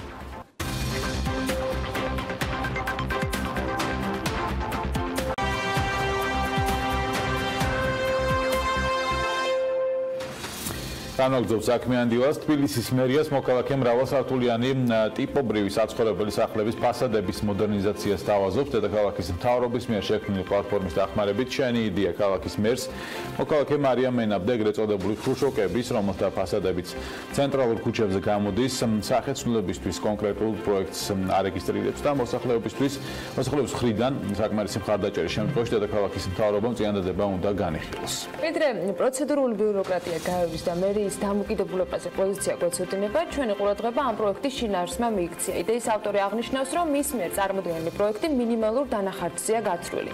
თუმცა კონკრეტულად რა შეიძლება ღირდეს ერთი კორპუსის ფასადის შეთავაზებული ვარიანტით მოწყობა დაზუსტებული არ არის. შესაძლებელია თუ არა წინასწარ რიცხვებზე საუბარ და რას ემყარება პროექტი ამ იდეის ავტორთან ვისაუბრებთ, რომელიც საქმიანი დილის ეთერში შემოგვიერთდა მარიამ მენაბდე არქიტექტურის დოქტორი არის დღევანდელი ჩვენი სტუმარი. მოგესალმებით, მადლობა რომ ხართ ჩვენთან ერთად. გუშინ დარეგისტრირდა და გუშინ წინ დარეგისტრირდა ეს პროექტი და 2 თვის განმავლობაში იქნება შესაძლებელი რომ თანამოქალაქეებმა საკუთარი პოზიცია დააფიქსირონ. მოგვიყევით ცოტა უფრო მეტი, ვიდრე შეიძლებოდა ეს ფოტოებზე გვენახა და ამ პეტიციაში წაგვეკითხა, რას გულისხმობს ის შეთავაზება, რომელიც თქვენ წარმოადგენთ ჯერ საზოგადოებისთვის განსახილველად და შემდეგ უკვე მერიისთვის შეთავაზება. ძალიან მნიშვნელოვანია, დიდი მადლობა რომ დაინტერესდით ამ თემით. შესაბამისად ეს იმას ნიშნავს, რომ თქვენც მოგეწონათ და ძალიან მიხარია და იმედია, რომ თქვენი ხმაც აისახება. არ მოგეშვებით მანამ სანამ არ დავწუნდები. კი ბატონო და რატომ არის მნიშვნელოვანი, იმიტომ რომ აქ მეტი ინფორმაციის, სრულად ინფორმაციის მიწოდება ცოტათი რთული არის, ამიტომ იმისთვის რომ მოსახლეობას ზუსტად მივაწოდოთ ინფორმაცია რაზეა საუბარი და რასთან დაკავშირებით გავაკეთე ეს ყველაფერი და რატომ არის ესეთი მნიშვნელოვანი ჩვენი ქალაქისთვის, ძალიან კარგია რომ მომეცა საშუალება და თქვენთან ერთად ამას განვიხილავ ახლა. პირველ რიგში დავიწყოთ იქიდან რომ პროექტი შეეხება ტიპობრივ საცხოვრებელ სახლებს. მხოლოდ მრავალსართულიან ტიპობრივ საცხოვრებელ სახლებს და სწორედ იმ საცხოვრებელ სახლებს, რომლებიც ფასადებით ცენტრალურ ქუჩაზე გადმოდიან და რატომ? ეს პროექტები მოგეხსენებათ, რომ ეგრეთ წოდებული ხრუშოვკები, როგორც ჩვენ ვეძახით, ნათი განაშენიანება მოხდა გარეუბნებისათვის, უბრალოდ დღესდღეობით, როდესაც განვითარდა დედაქალაქი, შესაბამისად გაიზარდა და აღმოჩნდა, რომ ის უსახური შენობები, რომლებიც გარეუბნებისთვის იყო შექმნილი, აღმოჩნდა, რომ ცენტრალურ ქუჩებზე გადმოდიან და დღეს შეგვრჩა რა, რომ ცენტრალურ ქუჩებზე უსახური შენობებით არის ეს ყველაფერი. თავისი ხელის შეავლეს კიდე მოსახლეობის მოსახლეობამ ეს რა თქმა უნდა 30 წელს ისეთ შენობებს თავის რომ მიშენებებს გულისხმობ 90-იან წლებს რომ მიშენებების პროცესი დაიწყო. შეიძლება? აუცილებლად ზუსტად მაგაზე არის საუბარი, რომ სწორედ მაგ ფასადებს რაში მდგომარეობს მოწყობის ეს განსაკუთრებულობა და მნიშვნელობა, ანუ როგორ ხდება გადაკეთება და რატომ თვლით რომ ეს არის იაფი და არ არის თქვა ძვირიანი პროექტი, მაგალითი საიდან არის? კი ბატონო, მაგალითი ავიღოთ იქიდან რომ თქვენ წარმოიდგინეთ რომ ამ პროექტზე წინა მხრიდან ებჯინება ახალი ფასადი. ერთი დადებითი თვისება ამას რაც აქვს რომ მოსახლეობა არ გადის საცხოვრებელი სახლიდან საერთოდ. ის მონტაჟდება სხვაგან, ეწყობა სხვაგან და მხოლოდ მონტაჟი ხდება ადგილობრივად. ანუ ფაქტიურად მინიმალური დოზით წუხდება მოსახლეობა, რაც ძალიან მნიშვნელოვანია. გარდა ამისა, რასთან შედარებით ვაკეთებთ ფასის შედარებას? ერთი დანგრევა არის ერთი ვარიანტი, დავანგრიოთ და შენოთ ახალი, მაშინ როდესაც 78 მოსახლე არის საშუალო თითო ბინაში. ერთი დაანგრიო და ააშენო ისეთი შენობა, სადაც დააკმაყოფილებ ყველა მოსახლეს და თან დააკმაყოფილებ თუ არა, ეგეც საკითხავია და თუ ეს ამ შემთხვევაში ინვესტორი ჩაებმევა საქმეში, მაშინ მან უნდა ნახოს სარგებელი, ხო? ციგ რამხელა სახლი უნდა აშენდეს. ამასთან მიმართებაში ალბათ განხილვაც არ ღირს, რომ რამდენად იაფი დაჯდება. ეხლა მეორე ვარიანტი, შეიძლება მოდერნიზაცია სხვადასხვა ქვეყნებში რა თქმა უნდა ხდება ხოლმე. მათ შორის ყოფილი საბჭოთა კავშირის ქვეყნებში ყველგან მოხდა ეს ტიპობრივი საცხოვრებელი სახლების მოდერნიზაცია სხვადასხვა ხერხითა და საშუალებებით. არის ვარიანტი, რომ გაკეთდეს კონსტრუქციული ჩარევა, მიშენებების, დაშენებების და ასე შემდეგ. ეს ბევრად უფრო ძვირი სიამოვნება არის, ვიდრე ის, რომ ჩვენ გარედან უბრალოდ მივაბჯინოთ ახალი ფასადი. ეს იქნება მზის მჭრელები და გამწვანება და გამწვანება შევიტანე იმიტომ რომ ეკოლოგიური მდგომარეობა დღეს საკმაოდ ბუნებრივ გამწვანებაზე ვსაუბრობ და მხოლოდ აქაც ბევრი ვარიანტია, ყველაზე მარტივი ვარიანტი მაქვს აღებული, ბუნებრივად რომ ისდება მცენარე, რადგან ეკოლოგიური მდგომარეობა ესეთი კრიტიკულია ჩვენ ქალაქში, ამიტომ ვიფიქრე რომ ეს მეტად მნიშვნელოვანია ქალაქისთვის. რა მასალაა თვითონ ის, რომელთაც ეწყობა ეს კონსტრუქცია? საუბარი იყო რომ თბოიზოლაცია თბოიზოლაციასაც ასე ვთქვათ თბოიზოლაცია ამ შემთხვევაში ენერგოეფექტურს გახდა კი ბატონო გეთანხმებით ეს ფასადს არ ეხება ეს მთლიანად შენობა რომელიც ამორტიზირებულია ან შეღებვის მაგივრად თბოიზოლაციის პანელები უნდა გავაკეთოთ რაც კიდევ ერთხელ დაეხმარება მოსახლეს იმისთვის რომ თბო დანაკარგი შემცირდეს მათთვის შესაბამისად ისეც მეტად მისაღები არის თანხებთან რომ მივდივართ ძალიან რთული არის ერთი კონკრეტული თანხა ვთქვათ ყველა სახლისთვის ყველა სახლს რა თქმა უნდა ერთი თანხა ვერ მოერგება თქვენ ამ სფეროში საკმაოდ ბევრი ინფორმაციას ფლობთ გიმუშავებთ ამ მიმართულებით და შესაბამისად ამ კითხვის პასუხიც მგონია რომ თქვენთვის უკვე წინ უნდა იყოს ცნობილი იმ იქიდან არ თანხაზეც აუცილებლად მინდა რომ დავუსწროთ მაგრამ სხვა რაღაც მინდა ვიკითხო იმის გათვალისწინებით რომ ეს შენობები ძველი აშენებული და ხშირ შემთხვევაში ამორტიზებულია თავად შენობები რამდენად უღირს და ვინ შეიძლება შეფასდეს ღირს თუ არა დამატებითი ხარჯის გაწევა ფასადის თქვათ გალამაზებაზე, მაშინ როდესაც თავად კორპუსის შესაძლოა 5 ან 10 წელიწადში საერთოდ გახდეს გარდაულად შესაძლებელი, ანუ მისი დემონტაჟი იყოს გარდაულად აუცილებელი. კი ბატონო, მაგასაც გეტყვით, 5 სართულიანი საცხოვრებელი სახლების საექსპლუატაციო ვადა არის 25-50 წელი, ხოლო 8 სართულიანი საცხოვრებელი სახლების არის 70-დან 100 წლამდე. გასული საექსპლუატაციო ვადა, გასული კი არა, კარგი ხანი კიდე არ გავა საექსპლუატაციო ვადა, ასე რომ ჩვენ ძალიან დიდი ხანი მოგვიწევს ამ შენობების ყურება. კიდევ ბევრი წელი, ამიტომ ვფიქრობ, რომ ეს ერთადერთი გამოსავალი იქნება, რომ ჩვენ გავალამაზოთ თბილისის იერსახე. ხარჯი დაახლოებით იცით რამდენი შეიძლება იყოს? 5 სართულიანი, რა თქმა უნდა, ჩემ ინტერესში არ არის, იმიტომ რომ მეც ვთვლი, რომ ყველა ვარიანტი ჩასანაცვლებელია და ახალი შენობებით უნდა ჩანაცვლოს, ამიტომ ჩემი ყურადღება რაზეც არის, იმაზე ნამდვილად შემიძლია ვისაუბრო 8 სართულიან ტიპობრივ საცხოვრებელ სახლებზე. დაახლოებით ერთი სახლი რთუ ძალიან მიჭირს ახლა იმიტომ რომ იქ ვერ გეტყვით ხო გეტყვით სადღაც 80,000-დან 100,000 დოლარამდე ფაქტიურად მინდა აქვე დავაზუსტო რომ შედარება რომ გავაკეთოთ ერთი ბინის ფასი შეიძლება დაჭდეს ერთი თლიანი სახლის მოდერნიზაცია.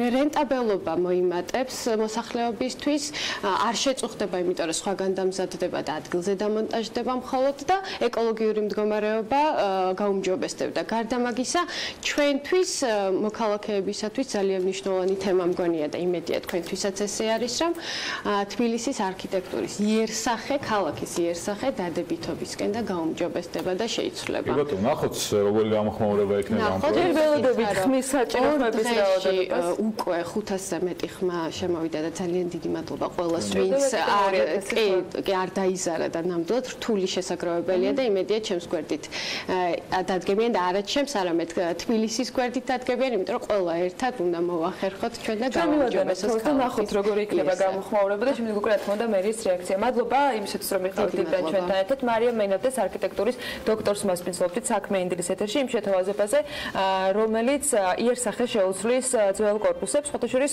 დეტალები შეგიძლიათ ამ თემაზე BMG-ზეც წაიკითხოთ. ჩვენ მაყურებელს მასთან ერთად დავამშვიდობთ, თუმცა ვიდრე ორ შაბათამდე ბედნიერ უქმეების გისურვებთ, უნდა დაგიტოვოთ ერთი ძალიან საინტერესო ინტერვიუ. გასულ კვირაში თბილისში British American Tobacco-ს მოწვევით ლიდერობის აკადემიის დამფუძნებელი ასუკა ჯინადაზა გსტუმრობდა, რომელიც ჩვენს მაყურებელს საქმიანი დილის სტუდიიდან გავაცანით კიდეც რამდენიმე საჯარო ლექციის და საკმაოდ დატვირთული შეხვედრების პარალელურად დაპირებულიც შევასრულეთ და მასთან ლანჩზე, რომელიც ყაზბეგზე მდებარე სასტუმრო რამადაში შედგა, თქვენთვის კიდევ რამდენიმე კითხვაზე პასუხის მიღებაც ვცადეთ. გიორგი საკაძის ბიზნეს მედია ლანჩი საქმიანი დილისთვის.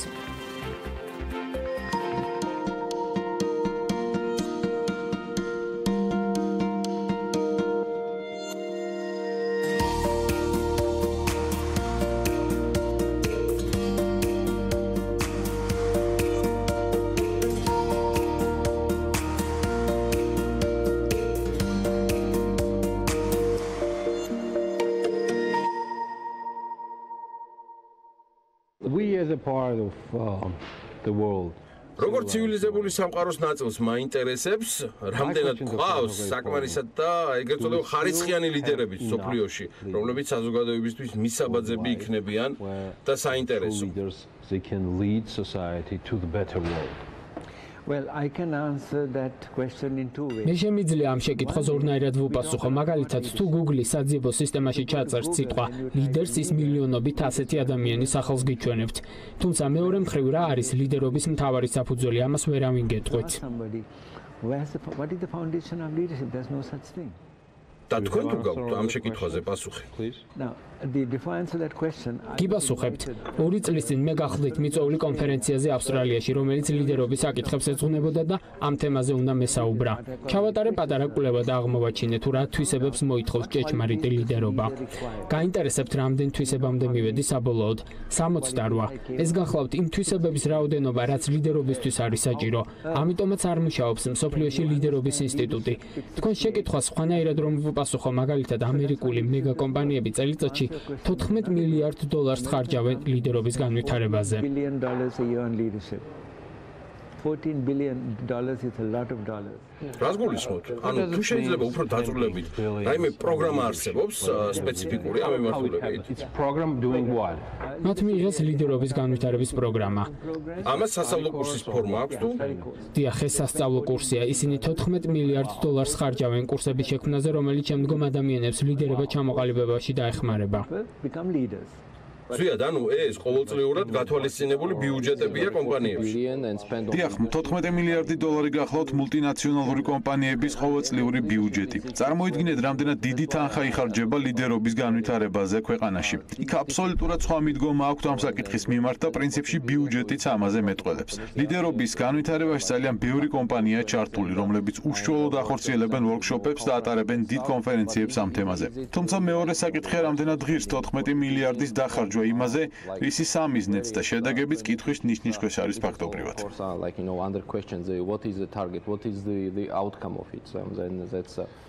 მოდი შევხედოთ ზოგად სურათს საქართველოს მაგალითზე. რას აკეთებს ჩვენი ქვეყანა იმისთვის, რომ ლიდერობასა და ლიდერშიპს გაუწიოს პროპაგანდა და განვითარდეს ამ კუთხით? აქ იგულისხმება როგორც კერძო სექტორის, ასევე სახელმწიფოსა და არასამთავრობო სექტორის ჩართულობა და ასევე ცხადია პასუხისმგებლობა.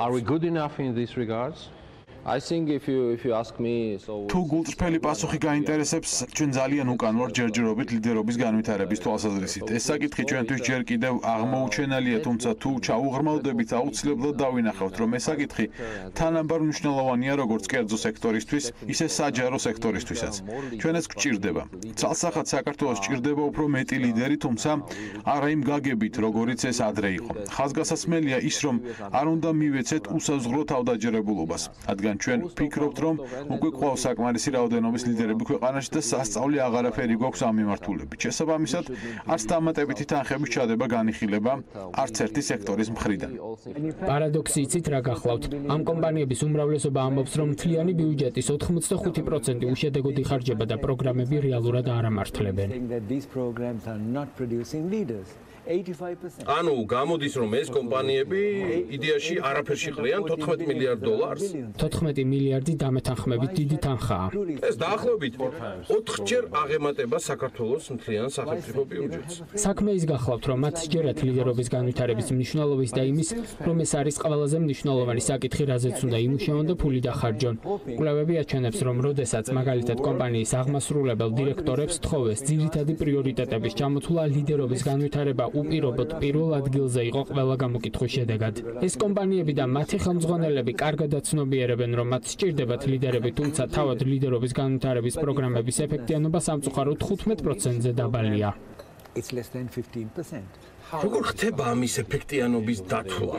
არსებობს რაიმე სახის დადასტურებული სტატისტიკა, რომელიც ცხადყოფს, რომ უმეტესწილად 15%-ს არსდება ეფექტიანობის მაჩვენებელი ლიდერობის პროგრამების გატარებისა, რაც ჩემი და ზვიადის მოსაზრებით კიდევ ერთხელ აღნიშნავ, ეს ჩემი მოსაზრებაა, რომ ფულის გადაყრის ტოლფასია კომპანიების მხრიდან. ტარდება შესაბამისი კვლევები. ამ კვლევების ფარგლებში მონაწილეობენ კომპანიის აღმასრულებელი დირექტორები, რომლებიც პასუხობენ შეკითხვას, რამდენად ამართლებს ლიდერობის პროგრამები და რეალურად იძლევა თუ არა ეს პროგრამები კონკურენტუნარიანი და ეფექტიანი ლიდერების ჩამოყალიბების საშუალებას. მათი პასუხი უმეტესწილად გახლავთ ის, რომ ეს პროგრამები არ ამართლებს. ბიზნეს სექტორის გლობალიზაციისა და ბევრი არაიდენტიფიცირებადი პარამეტრის შემოსვლის შემდეგ ლიდერების გამოწრთობა კიდევ უფრო რთული ხდება. რატომ? იმიტომ რომ არ არსებობს ჩარჩოები. მე დიდი ხნის განმავლობაში ვფიქრობდი, შეგვეძლო თუ არა რომ ლიდერობის კრიტერიუმები და მახასიათებლები კონკრეტულ რაოდენობამდე და დონემდე დაგვეყვანა, რაც მოგცემდა ეგრეთ წოდებულ ჩარჩოს ამ მიმართულებით. ჩემი ფიქრი წარმატებული აღმოჩნდა. მე ამისთვის აზია წყნარი ოკეანის ჯილდოც მაქვს მოგებული. ლიდერობას 6 ჰოლისტიკური მიმართულება აქვს.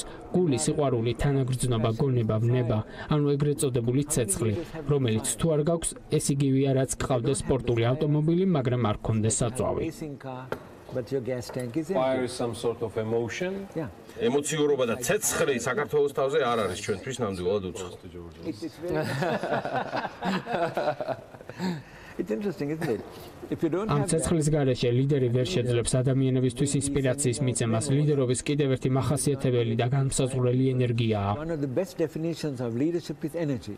Dr. Asoka, BAT პროფესორი ასოკა ეს შეკითხვა თქვენთანაც მაქვს ისევე როგორც ზვიათთან. სამწუხაროდ საქართველოში ბევრი BAT-ისნაირი მულტინაციონალური კომპანიები არ არის წარმოდგენილები, რომლებიც კონტრიბუციას გაუწევდნენ ლიდერობის განვითარებას ამ პროგრამებს საქართველოში. მაინც როგორ უნდა მოახერხოს ჩვენმა კერძო სექტორმა, რომ განავითაროს ეს მიმართულება, ისე რომ არ მივიღოთ თუნდაც აი შეერთებული შტატების მსგავსი და იქ განხორციელებული პროგრამების შედეგები. Billions wasted. ჩვენ გადავწყვიტეთ ამ გზით წასვლა და ლიდერობის განვითარების ხელშეწყობა. უფრო სწორად, ამ მიდგომის დანერგვა ძირითადად უკავშირდება ჩვენს გენერალურ მენეჯერს, რომელსაც შრი-ლანკაში მუშაობის გამოცდილება აქვს სწორედ პროფესორ ოსაკას მეთოდოლოგიისა და ფილოსოფიის კვალდაკვალ. მთავარი ხომ ის არის, რომ შთააგონოს შენ ირგვლივ მყოფი ადამიანები. როდესაც შენ მათ აძლევ თავისუფლებას გადაწყვეტილებებში და ინიციატივებში, ისინი აუცილებლად გამოყვებიან შენ. სწორედ ასეთად წარმოგვიდგენია ჩვენ ლიდერები. Მხოლოდ საქართველოში არსებულმა ბოლოდროინდელმა კრიზისებმა ვგულისხმობ როგორც პოლიტიკურ კრიზისს, ისე ბიზნეს კრიზისს და სხვა კუთხით არსებულ გამოწვევებს, ლიდერობა საქართველოში აღქმულია როგორც ხელმძღვანელობა და მეტი არაფერი. ცხადი ეს არასწორი მიდგომა. თუ ადამიანები მოკლებული არიან ინსპირაციას ლიდერების მხრიდან და მხოლოდ ვალდებულები არიან მისგან, ცხადია ეს იწვევს მათში პოზიტივისა და განვითარების ნაკლებობას. ასევე განვითარების მიღწევა შეუძლებელია, რადგან ადამიანებისგან უნდა მოდიოდეს ინიციატივა და არა პირიქით. ლიდერი უნდა უწყობდეს მათ ხელს იყვნენ გონება გახსნილები და თავისუფლები. სწორედ ასე გვესმის და ვხედავთ ჩვენ ლიდერობას და ამისკენ მოუწოდებთ როგორც ადგილობრივ, ისე საერთაშორისო კომპანიებს. რამდენად მნიშვნელოვანია მთავრობის ჩართულობა ამ კუთხით?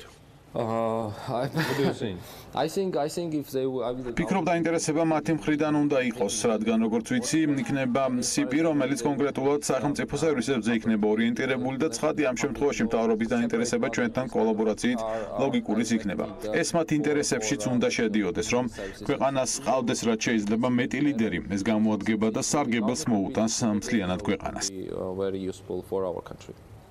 პროფესორი ასოკა, თქვენი ვიზიტის დასასრულს შეიმუშავებთ თუ არა რაიმე ერთგვარ უნიკალურ ან კონკრეტულ ფორმულას საქართველოსთვის, რომელიც ჩვენს ქვეყანაში ლიდერობის განვითარებას შეეხება. ანუ წარმოადგენთ თუ არა საქართველოსა და მისი ისტორიის გათვალისწინებით შექმნილ მოდელს, თუ როგორ უნდა განვავითაროთ ჩვენ ეს მიმართულება ქვეყანაში. Well, underlying your question თქვენი შეკითხვის საფუძველი გახლავთ ის, რომ თქვენ გჭირდებათ ლიდერები. ამ ლიდერობის მთავარი არსი კი ის გახლავთ, რომ ზოგადად ადამიანებს და მათ გაერთიანებებს სჭირდებათ სხვა ადამიანი, რომელიც ეტყვის მათ რა უნდა გააკეთოთ. მე გეტყვით, რომ ეს არასწორი მიდგომაა, რადგან როგორც უკვე გითხარით, ამერიკელ ინდიელებში არ არსებობდა იერარქია. არც ერთი ტომობრივი საზოგადოება არ ცნობდა იერარქიას და აკეთებდნენ იმას, რაც მათ კარგად გამოსდიოდათ. ეს მაგალითი კიდევ და კიდევ უფრო მეტად საინტერესო და აქტუალური ხდება მას შემდეგ, რაც მსოფლიო ძალიან სწრაფად აგრძელებს განვითარებას. აქტუალური პრობლემა იკვეთება შეიარაღებული დაპირისპირებების დროს, თუნდაც საქართველოში მაგალითად ტომობრივი წყობის დროს ლიდერი ძალიან კარგად იცნობს ტომის ყველა წევრს და მან ისიც იცის, რომ თუ გამოაცხადებს ომს, მის მეგობარსაც მოუწევს ამ ომში ბრძოლა. If I declare war, I know that my friend has to go to war. ამით იმის თქმა ხომ არ გინდათ, რომ ნამდვილი ლიდერების ყოლის შემთხვევაში საქართველოს თავიდან აიცილებდა ყველა იმ შეიარაღებულ კონფლიქტს, რასაც ადგილი ჰქონდა ჩვენი უახლოესი წარსულის ისტორიაში. Yeah, because you see, you have an amazing. ხასია, თქვენ გაგაჩნდათ საოცარი ცივილიზაცია და თქვენ ნამდვილად არ გჭირდებათ ველოსიპედის თავიდან გამოგონება. საჭიროა მხოლოდ კარგად შეაიხედოთ ცოტა ხნით წარსულში და ნახოთ რა საკეთებდით მაშინ კარგს, რაც აძლიერებდა და შთააგონებდა ადამიანებს. მე მას შიდა ლიდერობას ვუწოდებ. თუ თქვენ გააჩერებთ ქუჩაში ადამიანებს, ყოველი მათგანი იქნება ლიდერი, რადგან მიუხედავად იმისა, რომ მათ ლიდერობის კურსის შესაძლოა არ ქონდეთ გავლილი, თითოეული მათგანი ლიდერია საკუთარ ოჯახში. ოჯახში ლიდერობა გაცილებით რთულია ვიდრე გარეთ და ნებისმიერ გარემოში. ანუ მაინც გული პირველ ადგილზეა. დიახ, გულია პირველ ადგილზე. შემდგომ ცხადია გულთან ერთად გვჭირდება გონებაც. შეგვიძლია თუ არა ფოკუსირება იმაზე, რომ ხალხს მოვუკიდებ ჩემს ოჯახს, ჩემს სოციუმს, ჩემს ქვეყანას და წარმატებას მოვუტან მათ. კიდევ ერთი რამის დამატება მსურს. თუ თქვენ ადამიანებს გკითხავთ, რა განსხვავებაა მენეჯერსა და ლიდერს შორის, ისინი ამ შეკითხვაზე პასუხს ვერ გაგცემენ. სინამდვილეში ეს მარტივია, მენეჯერი მართავს ზემოდან, ლიდერი კი ქვემოდან. მენეჯერი თავად გასცემს ბრძანებებს და გადაწყვეტილებებს, ლიდერი კი სწორედ ადამიანებს მიანდობს და მათთან ერთად დაიწყებს გამოსავლის ძიებას. მიყვარს ბავშვის მაგალითის მოყვანა. ბავშვი, როდესაც კითხულობს, რა როგორ მუშაობს, მშობელი მას ეუბნება, რომ თავად ანახებს ამას. სინამდვილეში კი რეალობა ისეთი უნდა იყოს, რომ ბავშვს მშობელმა მისცეს უფლება და საშუალება, რომ მან თავად მიაგნოს პასუხს და გამოსავალს. მადლობა კიდევ ერთხელ საინტერესო საუბრისთვის.